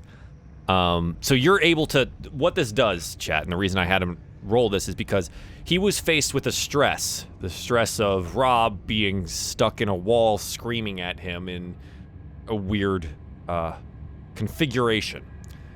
So he rolled to basically save his sanity here. At least 1 point of his sanity. So yeah, so you start to work on the cinder block.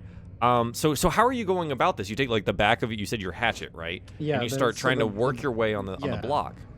Yeah, but I think I quickly realized that okay, this isn't drywall. This is a cinder block. He's not he's stuck in there, but not in a way that I think I can get him out.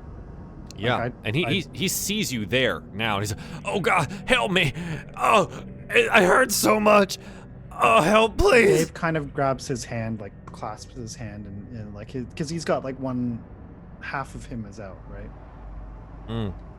Yeah, he's like sort of out. It's like the top portion of him and like his upper shoulder area, but like his left side is partially in. His arm, like his left hand sticks a little bit out below, but most of his torso's in. Like his right calf is out. He's weirdly melded into the wall here, and there's no breaks at where the cinder block is. It looks like he was cast into this location. Okay. Yeah. Dave is just kind of he's just saying stuff, but he's just like, "We're gonna get you out. We're gonna get you out. It's okay." And he's like like racking his brain to try and figure out, okay, how do I do this? How do I do this? What do I do? Like I think while we're going through that, and like you've attempted to do the thing, what is everyone else in the gym doing? So we can't see that, right? Because that's out in the hall. No, but you hear the screams. Okay. Yeah. You probably hear like a couple smacks of Of an axe. it's so just like metal, like a dull metal, like hammer whack on against- cinder block. Yeah. You know. When Dave goes out of sight, Adam probably swears, and then he turns and he's like, "Cassie, Pipe, we're gonna stick together. We're gonna find everyone. It's gonna be okay. All right. Yeah. Let's follow Dave. Yeah. See what's going on." Okay. Yeah. Yeah. Yeah. And Cassie follows you. Okay. She seems very unnerved. Yeah. Adam starts for the door. He does like kind of check to make sure Piper's moving. Yeah, she definitely follows closely, and she says, "We have to find my sister." Yeah, we're gonna find everyone. We're gonna find Nick. We're gonna find your sister, Paige, right? That was her name. Yeah, Paige. I knew that. And yeah, he kind of pushes out into the hallway, looks over, and just freezes when he sees what's going on, probably. Yeah. When you guys come into contact with it, I need you to roll knowledge to defend your unnatural, unless you have a 3.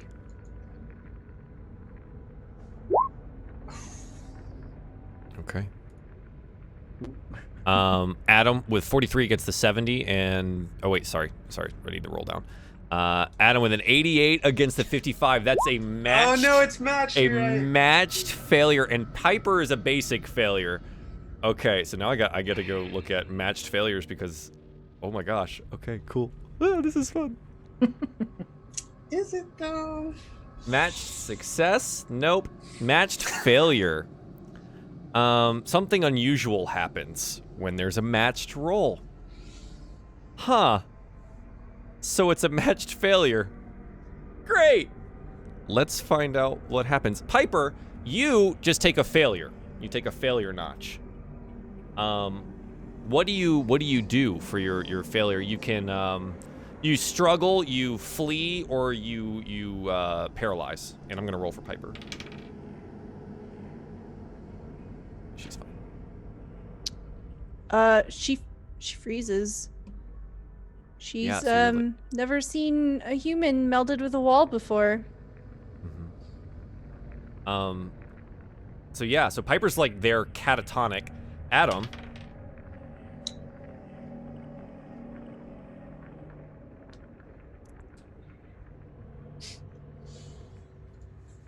Rob starts melting. What? Rob's body exposed to you on this side of the wall begins to melt in front of you, and it starts slowly, like just the right side of his face as he's yelling in pain starts drooping, and then like pieces of the skin start falling off and hitting the ground. Also, you take 1 notch on your failure for that. What do you do for your failure? So Adam's moment of courage where he rallies the forces and says like, hey, let's go out into the hallway, is met by the sight of a guy stuck in a cement wall, and then the guy starts melting. So he just bolts. He sees it starts happening. There's like this croak. He like he tries to scream, but he doesn't quite manage. It just turns and he starts sprinting down the hallway as fast as he can. His cigarette falls out of his mouth just on the hallway floor, and he's gone. So are you're going directly opposite of where you are now, Straight down away, towards the pool or down towards the entrance? Whichever way is immediately away from Rob. So Rob kind of lies at this weird intersection. Okay. Right? So the gymnasium that you walk out across of has a hallway that goes directly out. Mm-hmm. And then to the left there's a hallway, and to the right there's a hallway. Okay. He's kind of at the corner of that left area that you can see on the opposite side of the gym. So you go right. Yeah. So you're bolting towards the pool area, right? Okay, yeah, and you will continue to run until this thing stops. Everyone else that's in the area with Rob, he's started melting, and his screams are getting more like liquid sounding. It's like his lungs are filling.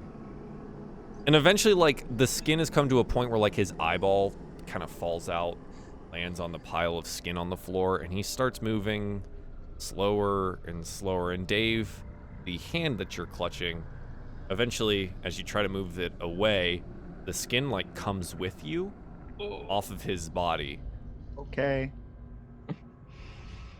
And so you, like, slough as, it off. As this, when they came out, like, Dave would have been yelling, like, guys, he's stuck. I don't know what to do. He's stuck in the wall.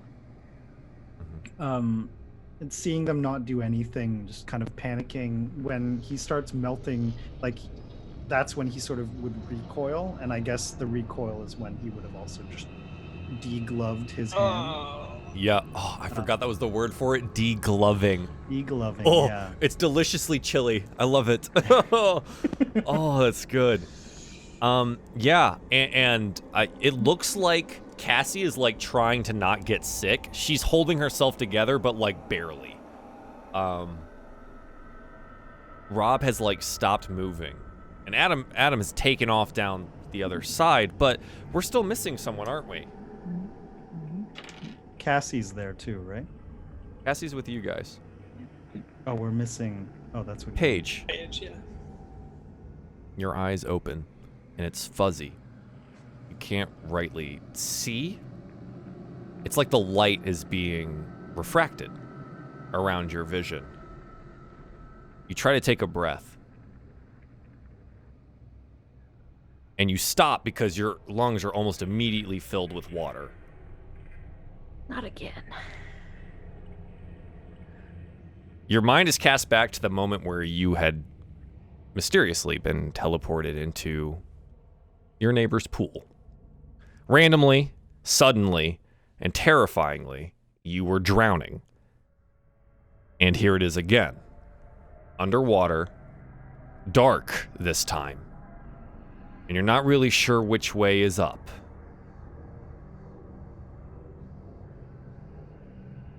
What do you do? As a side note, I'm going to have you roll for helplessness here, so I'm going to need you to defend with status or something that replaces status. Okay. She's definitely trying to calm herself.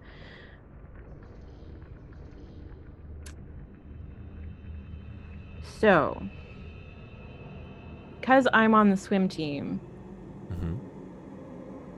would like resist isolation for like sensory deprivation? Would I be able to like... So this isn't a challenge against you being isolated. This is a challenge against you being helpless to the situation. As soon as I can't see. So the defense for this is going to be something with status. Okay, so I click the status button. Yes, that'll be your defense. And you've got, I mean, you've got pretty much no hardened notches in that, so you're pretty good. And this is definitely like a helplessness 2.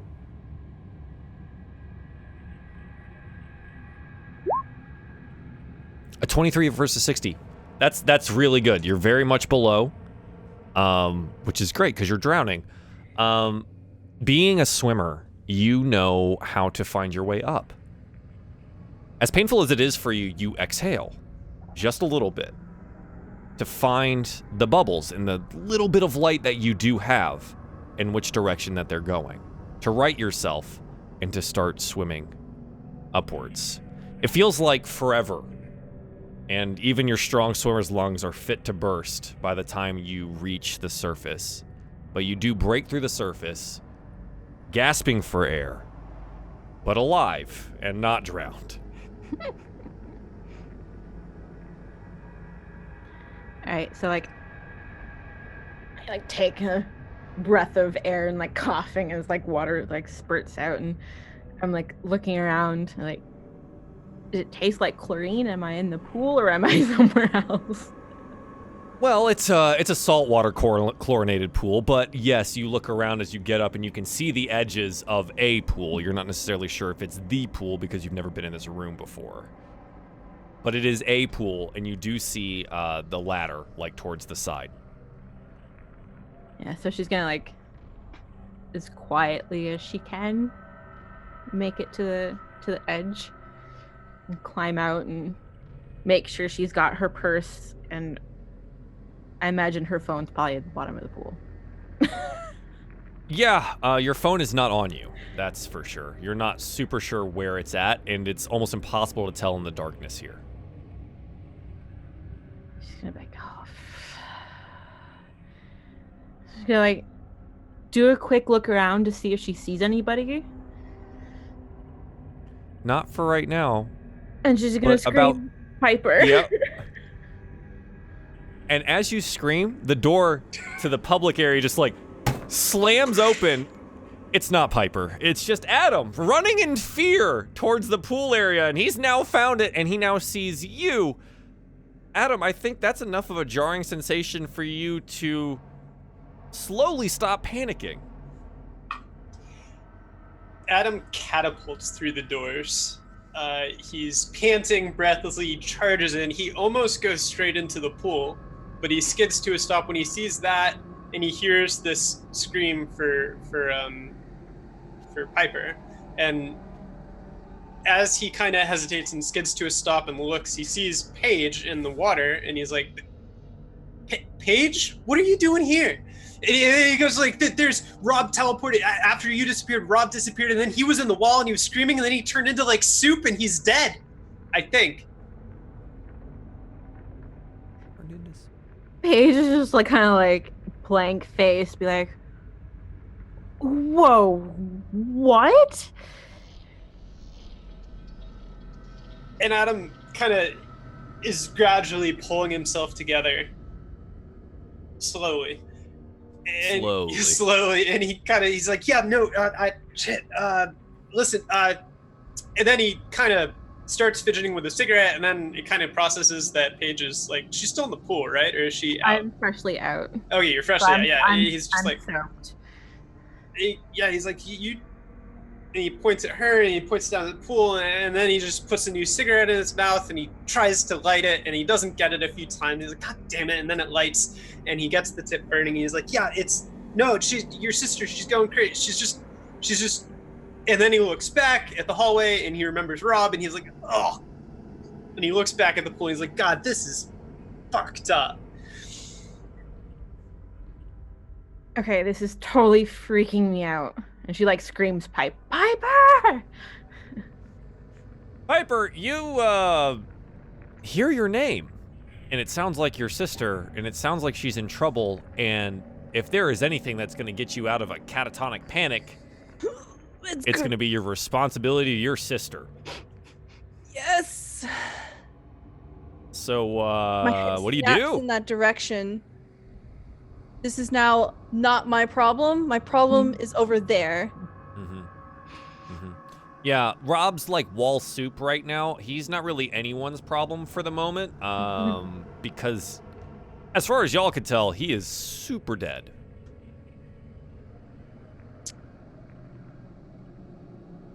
Dave's gonna So- follow and run. Yeah, so you guys run on over to the pool area, where you both bust through the thing, and you see Adam kind of like shaking and fidgeting with a cigarette that's unlit still, and your sister, Yeah, I'm like Paige, is starting sitting to, on the like, edge of the pool, like shiver. shivering.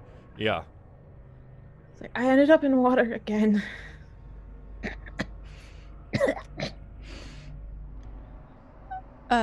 Once we're in the pool room, Piper goes, Paige, Paige, Paige, and she just wraps her arms around her sister and just squeezes her.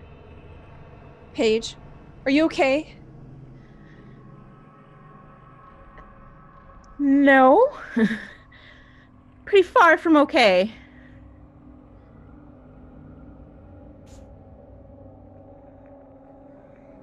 Can we go home now? Is that a thing we can do? Like, this is really, really freaky. I think I want to go back to this. People think we're lying. Like, this is not okay. Piper just keeps her arms around her sister and she looks over to the others. We need to get out of here. We need to like go. This is not cool. Okay. When you say that people think we're lying, I think Dave would be like, I think I believe you now. After what I just saw, I believe you. But I agree. I think we need to go. But we still don't know where Nick went. Or was it Lucy? Lucy was the desk lady. Nick went to find Lucy, right? That was the Yeah, thing he it's initially neither. said. Yeah. Adam sort of gets his bearings a little more. Some of the whole social worker, like I take care of people stuff starts to filter back in. And he's looking at Piper and Paige, and he takes in a really deep breath himself. And he gives up on the cigarette, and then he lets it out, and he goes like, hey, listen. Everyone's okay. Weird things are happening, but we should stick together. We should find out what happened to Nick. And then we should leave. But it's important that everyone keeps a cool head, he says. Not quite levelly. And we need to keep a cool head. We need to be calm. Just take some breaths. Paige, I know you said you were worried about the water, but you're alive. You're not in a wall, so that's good. Her eyes like widen. And Yeah, Paige hasn't seen Rob, so good point. Is Cassie with us? Cassie's not in the room with you. Cassie? Dave immediately turns back around and goes back out the door. Okay. Is Cassie in the hallway? That you can see from right here. Okay. He yells out, Cassie? Cassie. Yeah. Front door won't open. The what? I'm trying to get out of this damn place. He peeks back into the pool and says, all right, guys, we gotta go. He looks at Paige. He says, Paige, you might want to keep your eyes closed. Oh, okay. Here, hold my hand. Okay. She like holds on to you tightly and closes her eyes. Piper will guide you. Adam will kind of strike up the rear of their procession out. And once they're in the hallway, his eyes are notably kind of downcast. He's not looking back at the Rob puddle.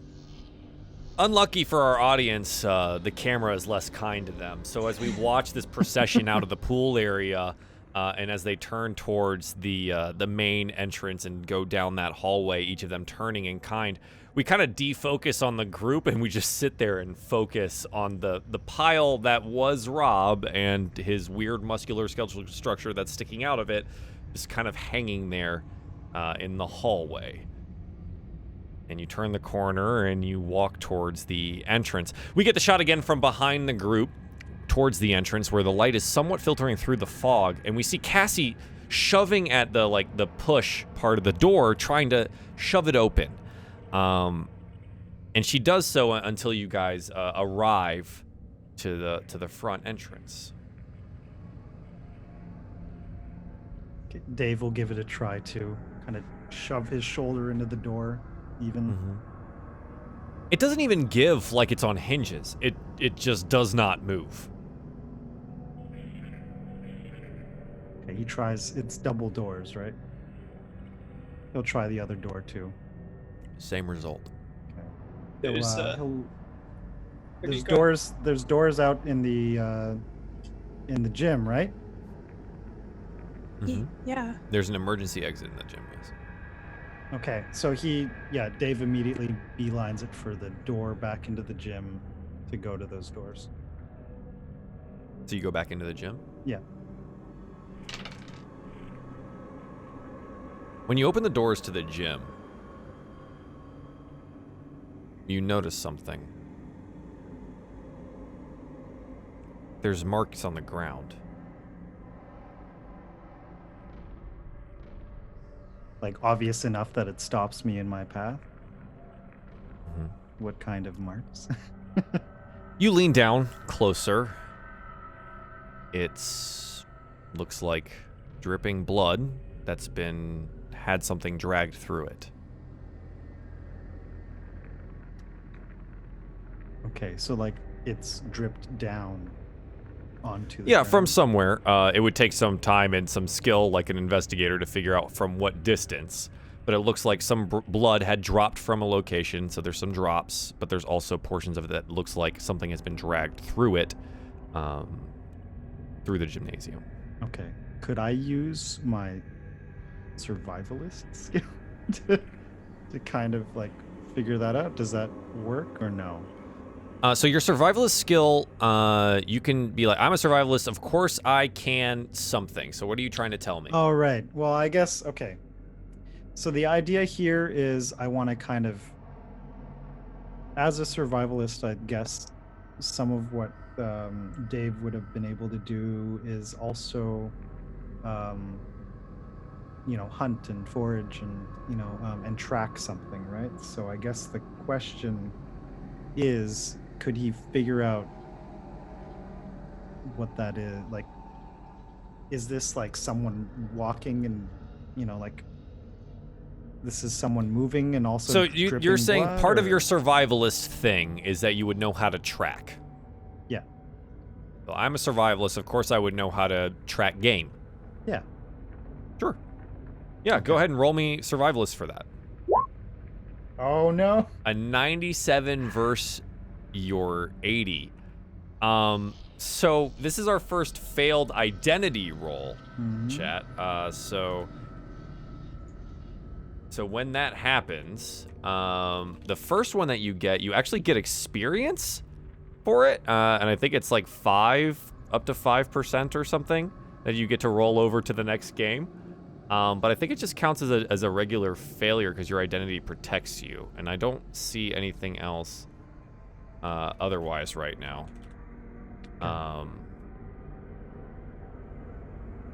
So we're gonna go with like that's just like a basic failure. Let's see if I can't find something real quick here. Substitutes for things. Yeah, that's fine. So you're just unable to tell what exactly happened here. For you know it's blood. You know something's been dragged through it, and it's relatively easy to follow this thing, but you cannot parse out the what, the who, or the how. Okay. Dave will kind of put his hand out and be like, watch out, there's blood on the ground. I'm not sure if they even followed you, Dave. I think you were the only one that came to the gym. Well, I would have just like put my hand up at first and looked behind me and like, is anyone following me? I don't know. Group? Adam would try to kind of shepherd people after Dave. He's very much in the mode of like try to keep everyone in eyesight of each other right now. Yeah, Piper would definitely feel like her sister's better protected in the middle of everybody. So she would definitely be shepherded along and drag her sister. Can I open my eyes? Like, is the freakiness over? One sec. We're almost done. So you guys go back to the gymnasium and you find Dave there just inside, kind of holding the door open for you guys to come in, and he tells you to watch out. There's some blood on the ground. Dave, do you say blood out loud? I do. Paige, do you keep your eyes closed? She's gonna lose her patience, I guess, and like peek a little bit down on the floor. You do note that what apparently Dave has called blood has dripped onto the ground and is smeared across various portions of this entryway here. She just kind of like stops walking. Mm-hmm. It's definitely unsettling. But you're hardened enough to this that the blood itself is not going to faze you. It's like, I'm just gonna walk this way, and kind of like takes a longer route away from. Yeah, so you kind of like scoot around the coffee table, right? Yeah. Which, it's still there. The coffee pot's still warm. The tea is still hot, as far as you could tell. But there is some blood on the ground, and it seems to be leading towards the restroom area.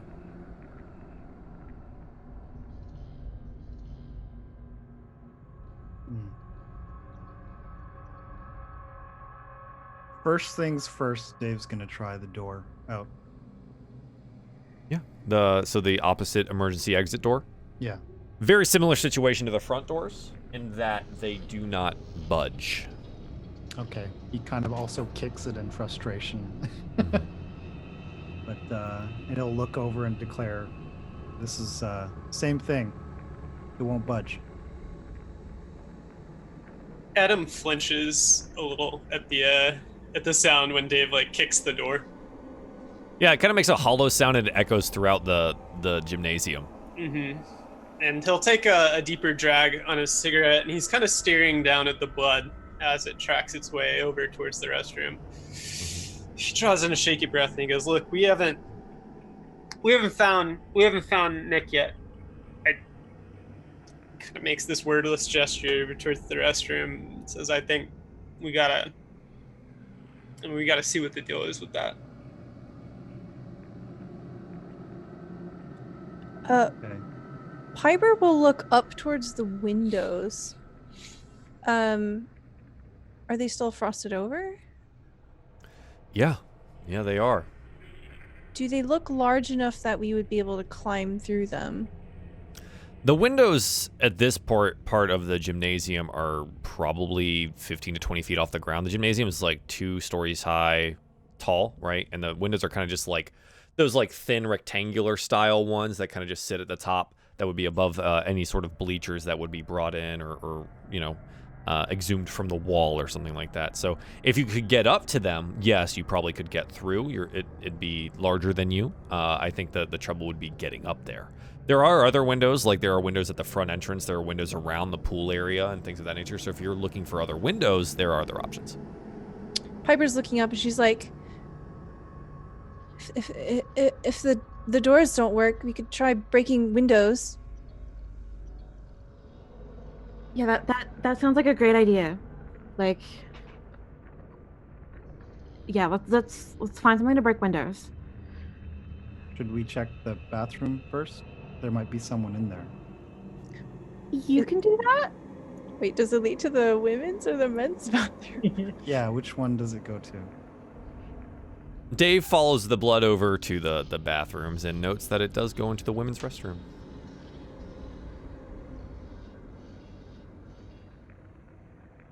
Okay, he kind of looks at you guys and said, well, I think we should stick together. Well, you just have to pop your head in. It's fine. We'll still be able to see you. Okay, so Dave's gonna sort of, because he's still got like his he like pocketed the baton when he switched to the axe. So he'll pull out the baton and sort of look at one of you and kind of like proffer it up as like, like, does anyone want to take this? Piper will take it. And as it's changing hands, she's like, what are you, like the Terminator? What the fuck? Why do you have one of these? I'm just impressed that Piper knows the Terminator reference, I guess. Oh, I know. You know what? There's a new one coming out. Maybe she does know. Yeah. Okay, and then he'll kind of have the little hatchet that he's got, and he'll kind of like put his hand on the door for the because it swings in, I'm assuming. Yes. So he puts his hand on the door to kind of, and then kind of looks back to be like, all right, you guys ready? I'm just gonna look in. Adam kind of skirts his way up to the door on the other side from Dave, and he's just ready to, I don't know, peek in or pull Dave back if he starts getting grabbed by a monster, whatever. It's just there to watch. Giant spiders, probably. Oh, right, God. Well, he's not helping with that. Yeah. Okay. So like ripping off a Band-Aid, Dave's gonna just like try and throw it open? Throw it open. Okay. Dave, you throw open the door and you're met with a grotesque scene. There is so much blood all over the walls, the sinks, the mirror, the floor. The sinks are overflowing. It's like they're still coming up, like blood's still coming up out of the sink itself. Dave immediately recoils, just out of there. Holy shit! And just when the door kind of like back out. settles again, we get that camera moment of like looking at the crack under the door and like blood starts seeping out from underneath it. Looking down at his feet, Dave kind of like tries to step out away from the and then looking over at Piper and Paige will be like, all right, let's try those windows. Was there any trace of like more than blood in there? Was there? He was not there very long, so I don't really think I can tell you without you going in and trying to No, give fine. a little I'm leaving that notice up in check. Not going. There in that entirely could be other stuff, Yeah. Adam just backs away when blood starts pouring out under the door, or seeping, I guess. Yeah. Slowly starts pooling underneath. Yeah, he reaches up and kind of ruffles his hair, and he goes, "Yeah, we gotta get out of here." Did we find Cassie? Yeah, she was at the front door. She was at the door, right? Yeah, Yeah, and right. she- Right. She was trying to get out, and Yeah. then Did she come in with us back into the gym? No. Oh, she didn't? Oh, I thought Adam was in the back of the group. No, sorry. Cassie did not come with you. Oh, Apologize. I should have made that a little more clear. okay. Yeah. Upon noticing that, Adam would probably go back to the door and try to open it up and call, like, "Hey, Cassie." You look down the long hallway and you don't see a shadow where you would have left her. Okay. He looks back without stepping out of the gym and goes like, I don't see her, guys. Kind of under his breath, Dave's like, Jesus Christ, you guys not know the meaning of stick together? Like, and just walks He says over after to, he ran away by himself. I know. It's fine. And I didn't say he was perfect. No, I love it.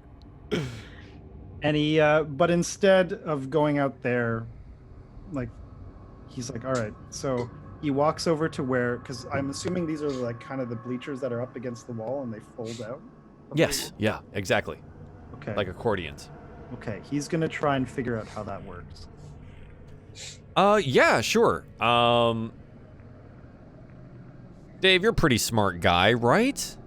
Just roll me like some knowledge, man. Roll me some knowledge, see if you can't figure out how to make the thing tick. A 36 against your 60? Yeah. Yeah, I mean, you find it easily enough. You go out to one of the sides, and there's like a little hand crank there, and as long as you're cranking it out, the bleachers will start descending out from the wall. Okay. I start cranking. Yeah, so we get like a... Cranking noise is probably the last thing we want to hear right now. It's like super loud. The gears kind of like squeak against each other. It really overshadows the kind of like oppressive silence you deal with most of the time in the dark here. But eventually, you know, you undo all of the bleachers. Standing from the side, Dave, you see something in the bleachers towards the center. Looks to have been revealed after the accordion has been loosed. Do you go check it out?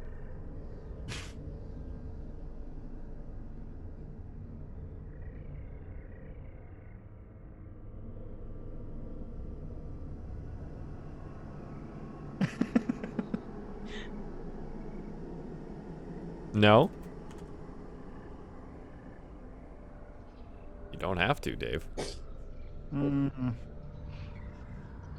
right, yeah. But you do take yeah, note that there is some shadowy object towards Okay, the center okay. of the bleachers. Yeah, all right. Yeah, I'll go look. It doesn't take long for you to, like, you know, you have to, like, go over some portions of the X crosses of the bleachers that support it towards the center for you to find that it's a short cropped blonde hair. You recognize that top and a name tag that says, "Hello, my name is Lucy." Yeah.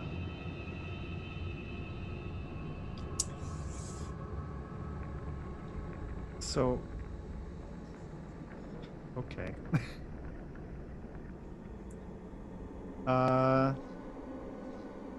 Dave kind of just freezes at the sight and kind of looks down at everyone.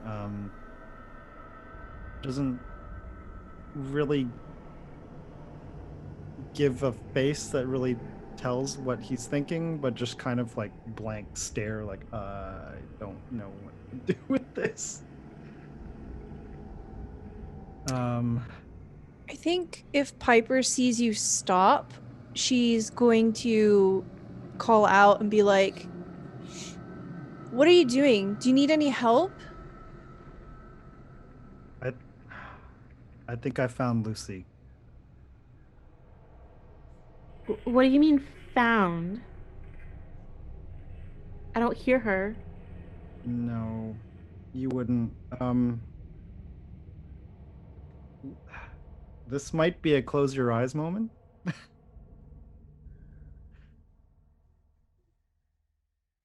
Adam lets out one more, sort of just like, "Hey, Cassie," through the door that he's still got propped open, and then he abandons that effort because there's no way he's going in the hallway by himself. So he lets the door shut and he kind of drifts back over towards the opened bleachers to kind of snoop around the edge and kind of look at where Dave is and his little find. Yeah, you kind of look around the side, and I mean, you see something in there, and it's really kind of overshadowed by the bleachers itself and the darkness of the room, but I mean, you can go check it out. Nah, he's good. He's just gonna look and he goes, "Is that we'll quietly sort of go like, that her?" Dave kind of solemnly kind of like yeah. Now he's gonna turn his attention to the windows. Now that the bleachers are out, are these windows accessible? They're definitely closer. If you climb all the way up to the top of the bleachers there, they're probably at like, if you raised your hand up a little bit, you'd be able to feel like the sill of the windows and the like metal base that they have that runs around the edges. Yeah. Okay. So what Dave's gonna try and do, like, because how high up would he be able to kind of like with one arm like grab onto the sill and with the other hand like with the hatchet, like with the back of the hatchet, kind of he just wants to bang the window? It's kind of up there. You're gonna have to make a reach for it. But you're I mean, you can make contact with the window. Yeah. Okay. Yeah, he's just gonna try and like smack the window with the hatchet. Sure. Yeah. So you smack the window with the hatchet.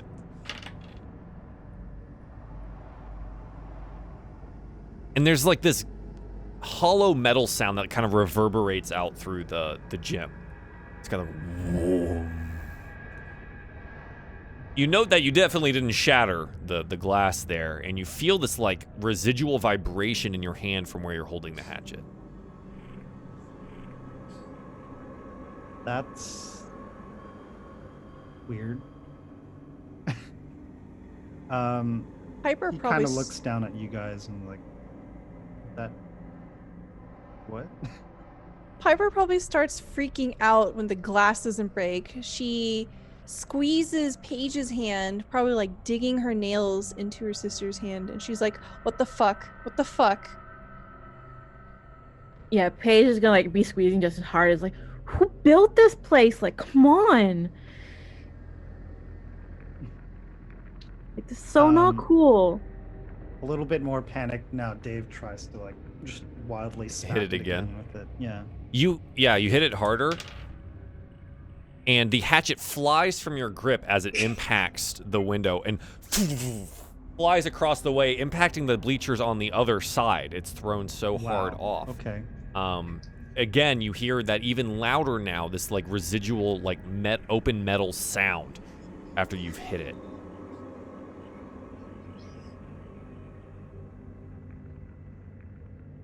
Okay.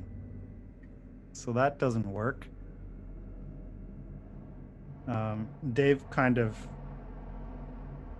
gets down from the top and starts making his way back down. Avoids the Lucy area. Adam kind of half crouches when the hatchet just goes flying. I mean, it's way overhead, but it's a hatchet, so he's scared of it until it strikes the far wall. Straighten up. Jesus Christ.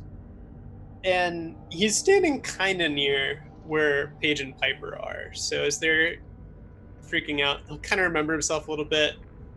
And maybe not all that helpfully, he'll go like, hey, listen, guys. And he kind of snaps his fingers in front of them, and he's like, look, listen, you're going to be okay. Just keep breathing. Try to keep it together, all right? He's like, why are you snapping your fingers at me? Like, why can't we just why can't we leave? Like, and she's like starts backing up towards like the hallway. It's like there's gotta be like a window or door that's not like totally weird, right? Just How far do you back up?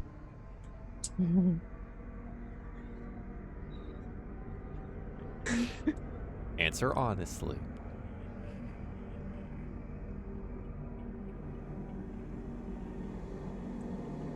Paige, Mm-hmm. how far do you back up? You're still holding hands, right? Mm-hmm. Yeah, probably enough to step and slip in some blood. The entire time that Paige is talking to Adam, Piper's like snapping her fingers back in his face. Paige backs up, just like she says, definitely just enough for the last heel to end up in some blood and for her to slip just a little bit and wind up on her butt. She totally like screams at the top of her lungs. Yep, and you're like, your hands are down, you get up really quickly and kind of slide around a little bit. And now the rest of the group notes that the blood that was just pooling at the base of the women's restroom has now migrated itself like a forming river across almost the entire gymnasium, across the centerway.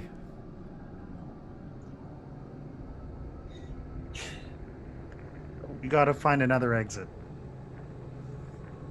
Adam swats at Piper's hand when she's snapping in front of his face. He's like, cut that out, Jesus, girl. And he says, look, and then Paige is sliding all over the place and he stops. She kind of gathers herself and he looks down at the blood and he goes, look. And there's kind of this manic focus in his face because if nothing else, he's discovered weird stuff is happening to other people, right? It's not just him. So he's like, look, this is happening to all of us, and there's gotta be rules, okay? We can't break our way out. We tried. We can't. It's not like some random door is just gonna be unlocked. We've got to find something that changes it. We still don't know where Nick is. We still haven't looked everywhere. We have to explore. We need to stick together. We need to find whatever the key is, and the key's gonna let us out, okay?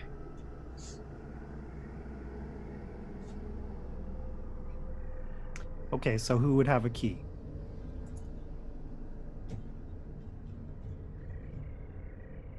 Here's the other question. I just tried to break a window, and that didn't work. These doors aren't budging. I don't know that a key is actually going to help us. I didn't mean a physical key, man. I mean the key to the situation, the key to people vanishing, the key to the blood, the key. I mean, it's not a physical key. It's not like we could just take a lock and then suddenly all the magic stuff's going to stop happening.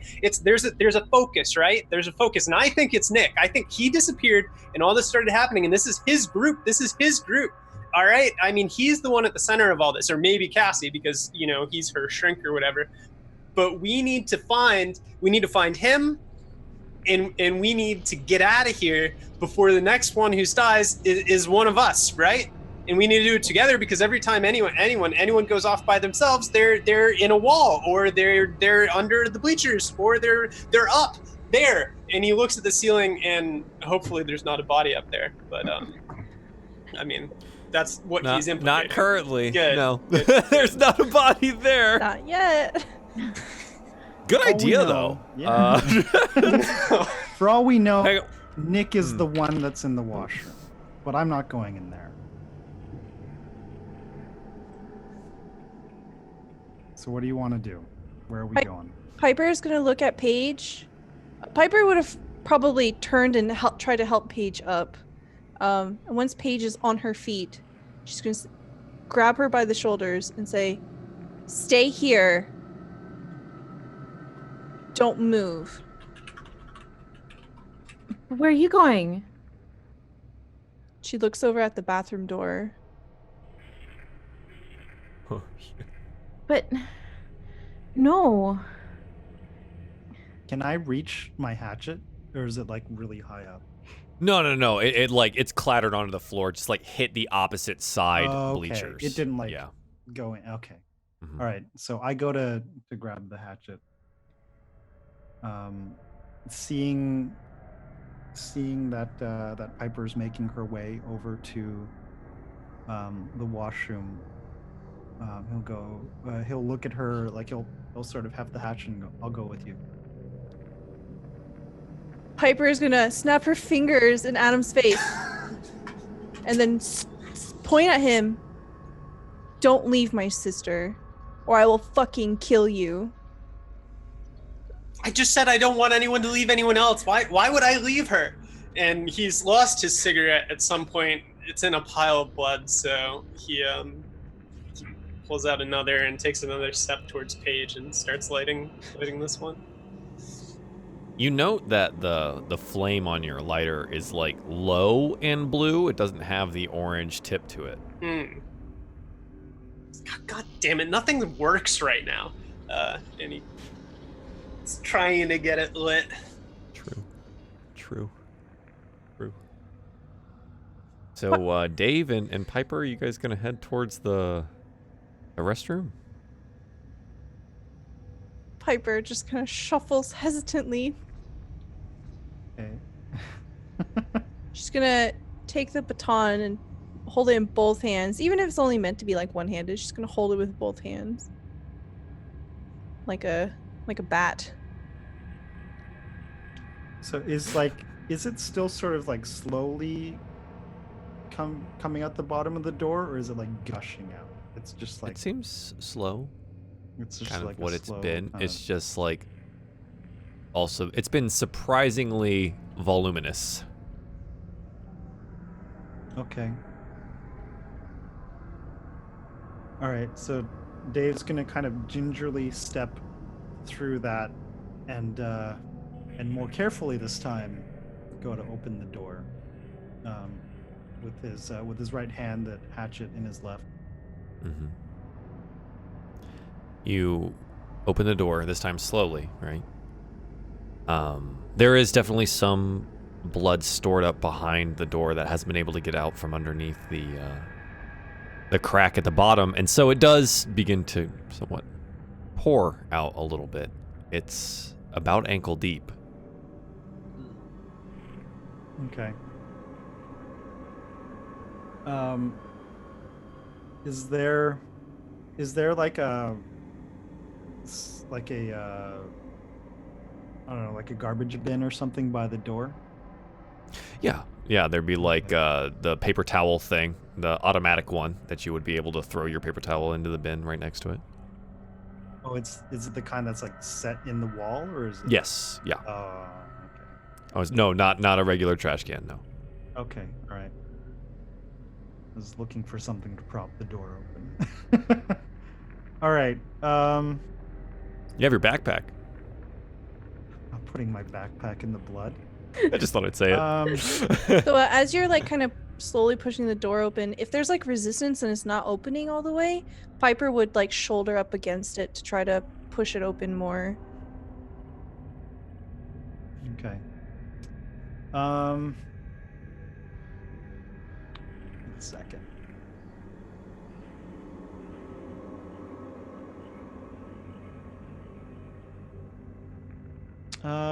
Okay, so no, none of that really works. Like looking through the list I made of things that he would have on him. Sure.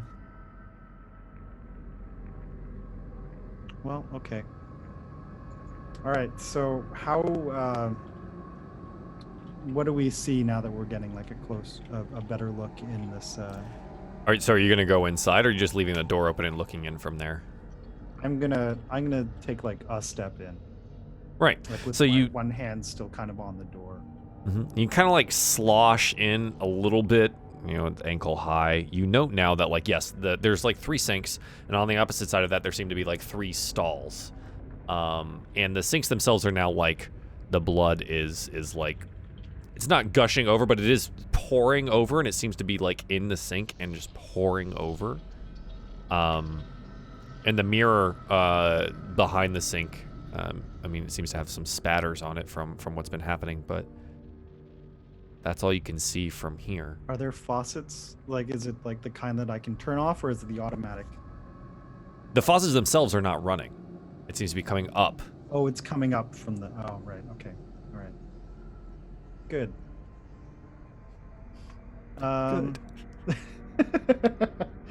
Piper's like, let's just do it quick. Okay. Can you hold the door? Yeah. Okay. So I'm. Dave's gonna kind of slosh his way over to the first stall. He's kind of got his axe ready, and his idea is he's gonna like sort of just like elbow the door, so that he's kind of ready with his axe as well when he does it. Okay. So he's gonna go to elbow the first door open. First stall. You elbow the first of the 3 stalls open, and there's nothing inside, but the blood is also coming up out from the toilet as well. Okay. All right. Dave kind of dry heaves a little and, okay, next door. He sloshes over to the second door. Does the same thing. You shoulder open the second door, and splayed out in front of you is Cassie. Splayed? You take a closer look, and you find that her limbs akimbo seem to be barely hanging on to the portions of her body they should be attached to. And there's a giant gaping wound in her chest. To the left of the body, there seems to be some kind of writing on the wall in blood. Okay.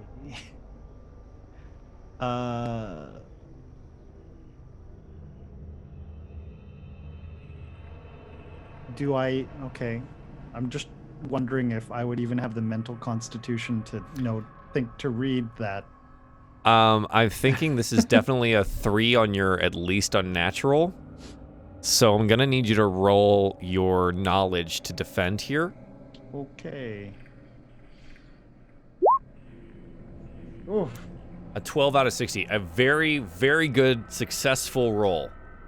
I think you probably you flinch, right? And maybe you suppress throwing up a little bit. But you do have the presence of mind that the weird stuff that's been happening around you after Rob melting from the wall, you've kind of just put yourself in the mind's eye that tonight's going to be a weird night. And this is just part of it. Okay. You read the writing on the wall, and it says, "They're here." Dave is not checking the last stall. Okay. He immediately just turns away and he's like, "That's Cassie, we're leaving."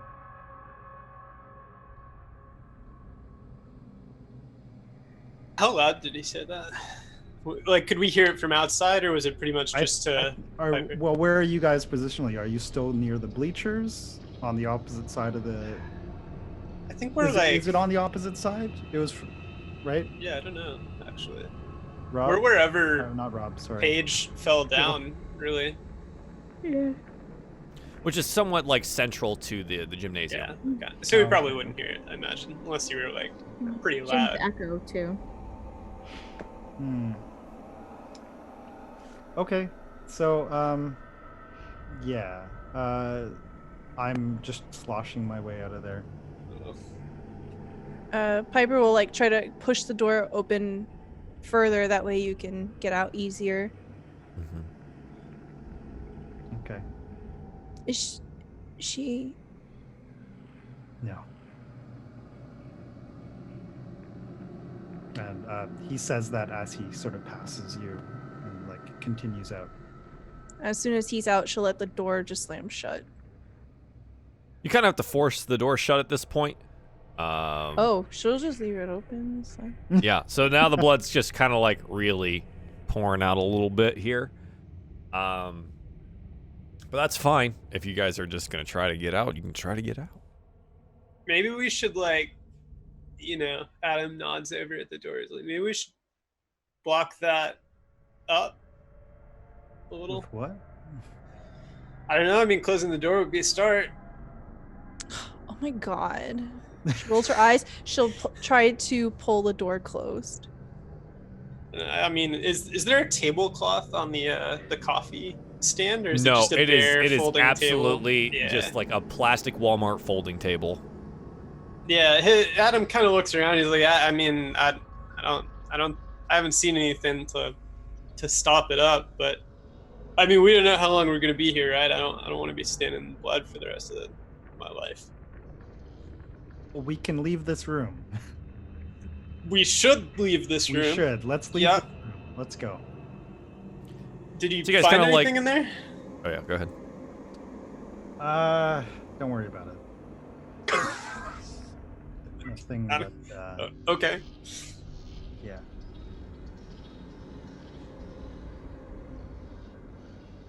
Okay. So you head out of the gymnasium. Those of you that maybe aren't covered in blood, which I think is only Adam now, is the only one that doesn't have blood all over him. I am soaked maybe- and bloody. Yep. Yeah. Paige is a mess, and she's a shivery, bloody mess now. Dave and Piper are pretty much just covered up to their like maybe ankle to mid calf for Dave, since he's had to like walk around in a little bit. Feeling a little worse for wear. When you walk out of the gymnasium, is Paige covering her eyes? She probably would have completely forgot. Yeah. Paige, you're greeted with the sight of what used to be Rob, and all of his flesh on the floor.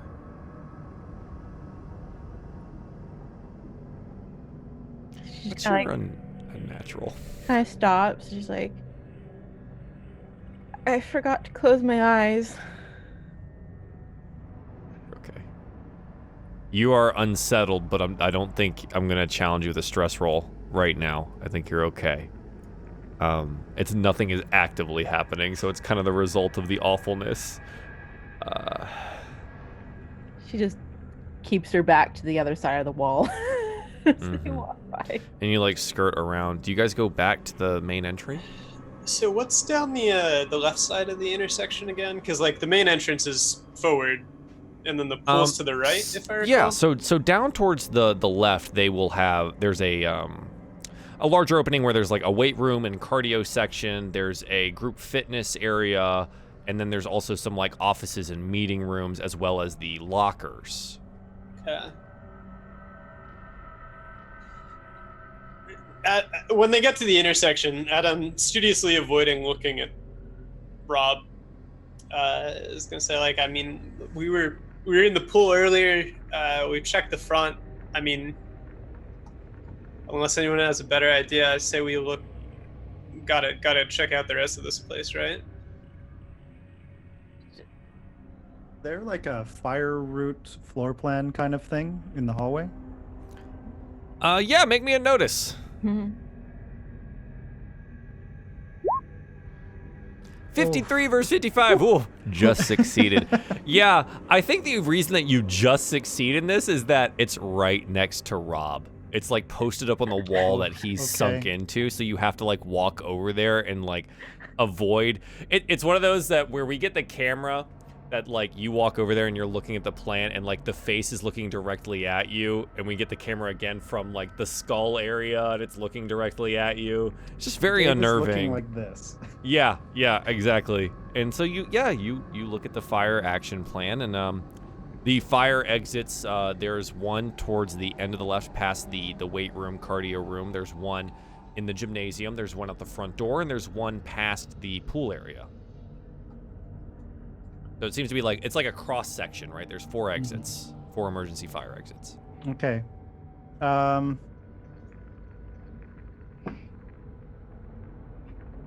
right. So, yeah, Dave's gonna sort of turn to everyone else and say, looks like there's 2 other exits that we haven't tried yet. What But makes you there's no think they're gonna be basement, is different? there? Is this like? Okay. What makes you think a basement's going to be better than like the main floor that we can actually still see outside? Fuse box, maybe Nick. Are there any stairs on the thing? Need stairs to go to a basement, right? Yeah, Oh, I the see map. stairs, It's like- the map itself does have a maintenance mark on it. Okay. And that's where Nick said he was heading. All right, so we have a choice. We check the exits. You want to check the exits first? The exits aren't gonna work, man. None of the exits work. These exits aren't gonna work. Okay, so it's exits or maintenance. What's Holy closer? shit! That's not great. That roll was awesome. What? You hear a voice from the main entry. Guys. Y'all all right out there?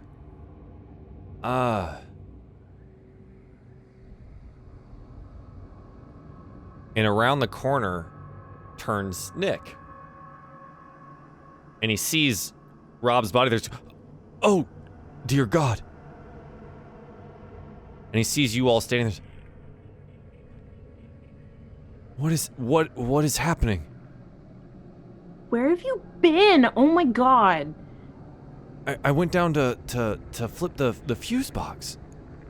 Lucy wasn't at the desk, so I just took the liberty of... Oh, can we move away from this? Is that Rob? It was Rob. It was Rob. Nick, I mean, how are you? And Adam just kind of freezes for a couple seconds. He goes, "Rob's dead. Rob's dead. Cassie's dead. Lucy's dead. There's an ocean of blood coming out of the restroom in the gymnasium, and none of the doors work. How do we get out of here?" What do you? No. The front door has to work, right? Come on. Front door. And he like jogs on down the main entryway. Okay, Dave will follow, but he's kind of also like as he's following, he's like, "We tried, it won't open." Yeah. No. It's gotta work. It's gotta work. He's maybe panicking a little bit. Mm.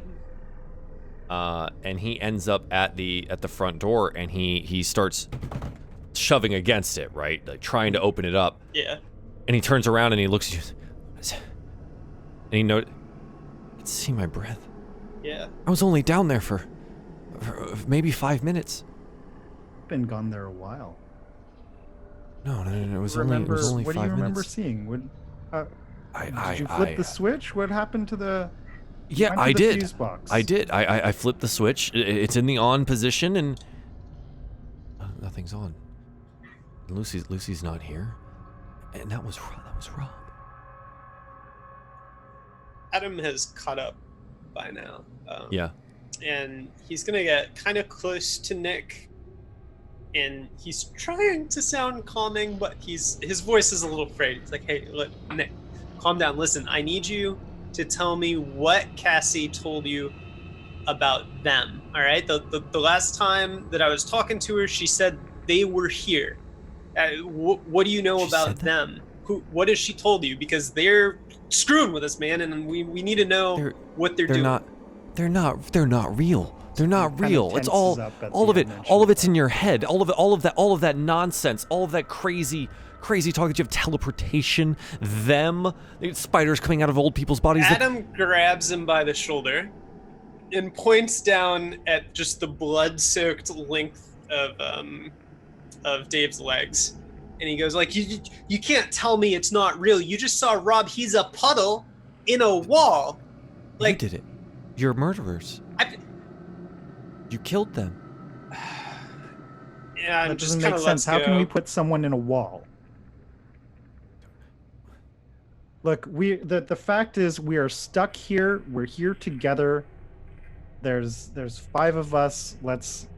We can figure this out. If we stick together, we can figure this out. Let's get out of here. As all of After the you- adults Yeah, go are ahead. like Yeah. shouting and freaking out together, Piper's just like holding really tightly onto Paige, and I think she's just like kind of shrinking down a little bit, her head just whipping back and forth to whoever's talking. And when like Nick starts saying that, it's all fake, and she's like, I knew it. You just thought we were lying. Why would I drown myself? Okay. She's like standing there, like, still like kind of like shaking and shivering. I think as like you're joining this kind of argument thing that everyone against Nick and Nick blaming you guys, and I think Piper might be the only one that ends up noticing because she's just watching. The fog behind Nick at the front door, the door that he was trying to force open, marks begin to appear.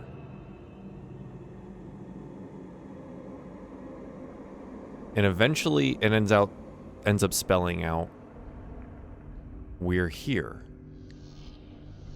Guys? And once the period is placed into the fog, the doors fly open, and Nick slams on the ground and is dragged outwards towards the parking lot and into the forest beyond, screaming the whole way. Paige is also screaming. And that's where we're going to end our first episode. So, thank you very much, everyone, for joining us on the first episode of DieFall Phantoms. Hopefully it was everything you wanted and more. And there's at least 2 more episodes of this coming your way. Thank you, guys, for joining me on a super spooky adventure. Hopefully it was actually somewhat spooky and not just weird. But I really hope you guys enjoyed it. We're gonna wrap things up here. We're gonna do some shout outs, and we'll talk about maybe what we liked about the show. First one on my list here is I have Carson. Carson, tell the people where they can find you, and tell us what your favorite moment from tonight was.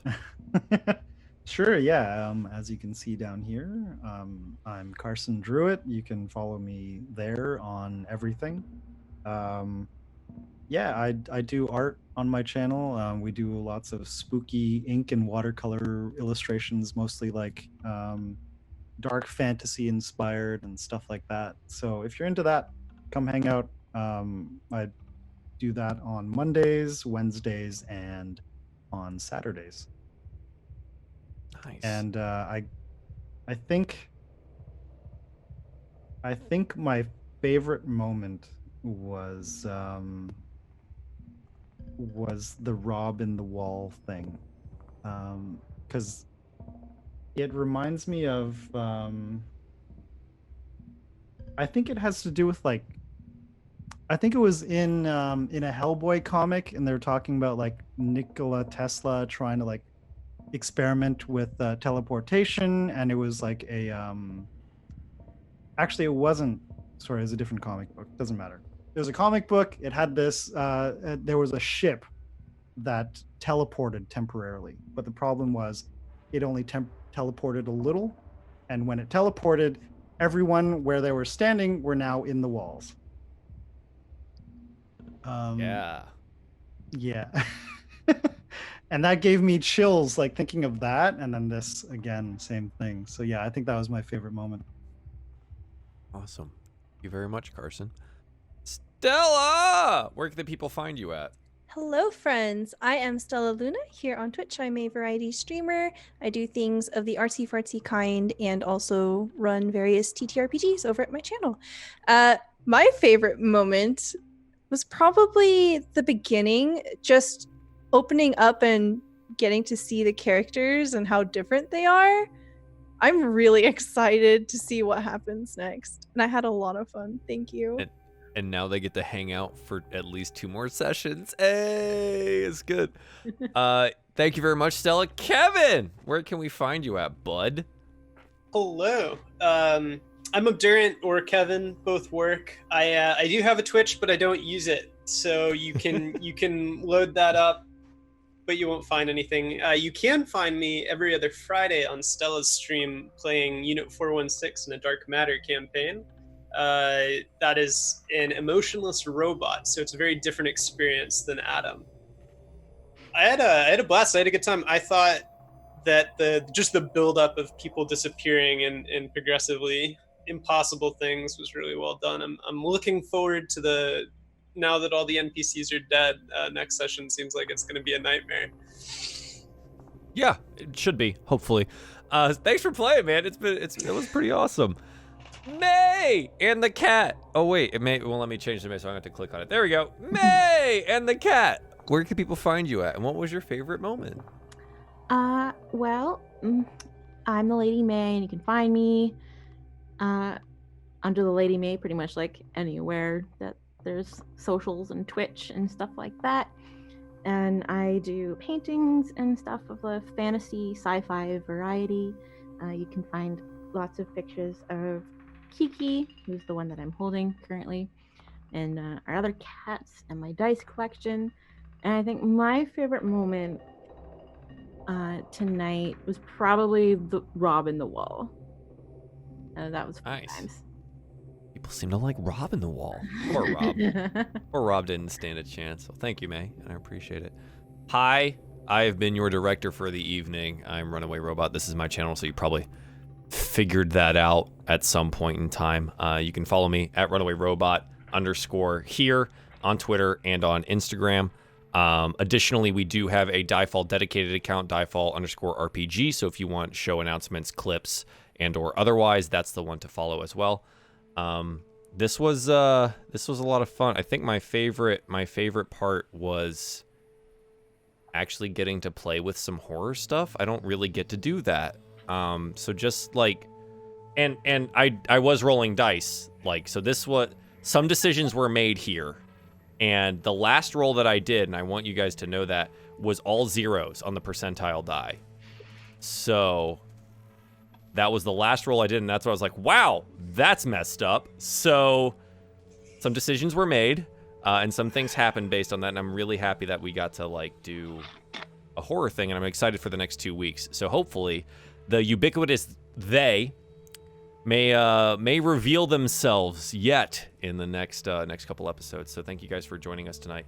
I do appreciate that, and thank you, chat, for being here for the first night, and I hope you come back for all the other nights, and maybe tonight, don't turn off the lights. And until next Thursday, we'll see you later.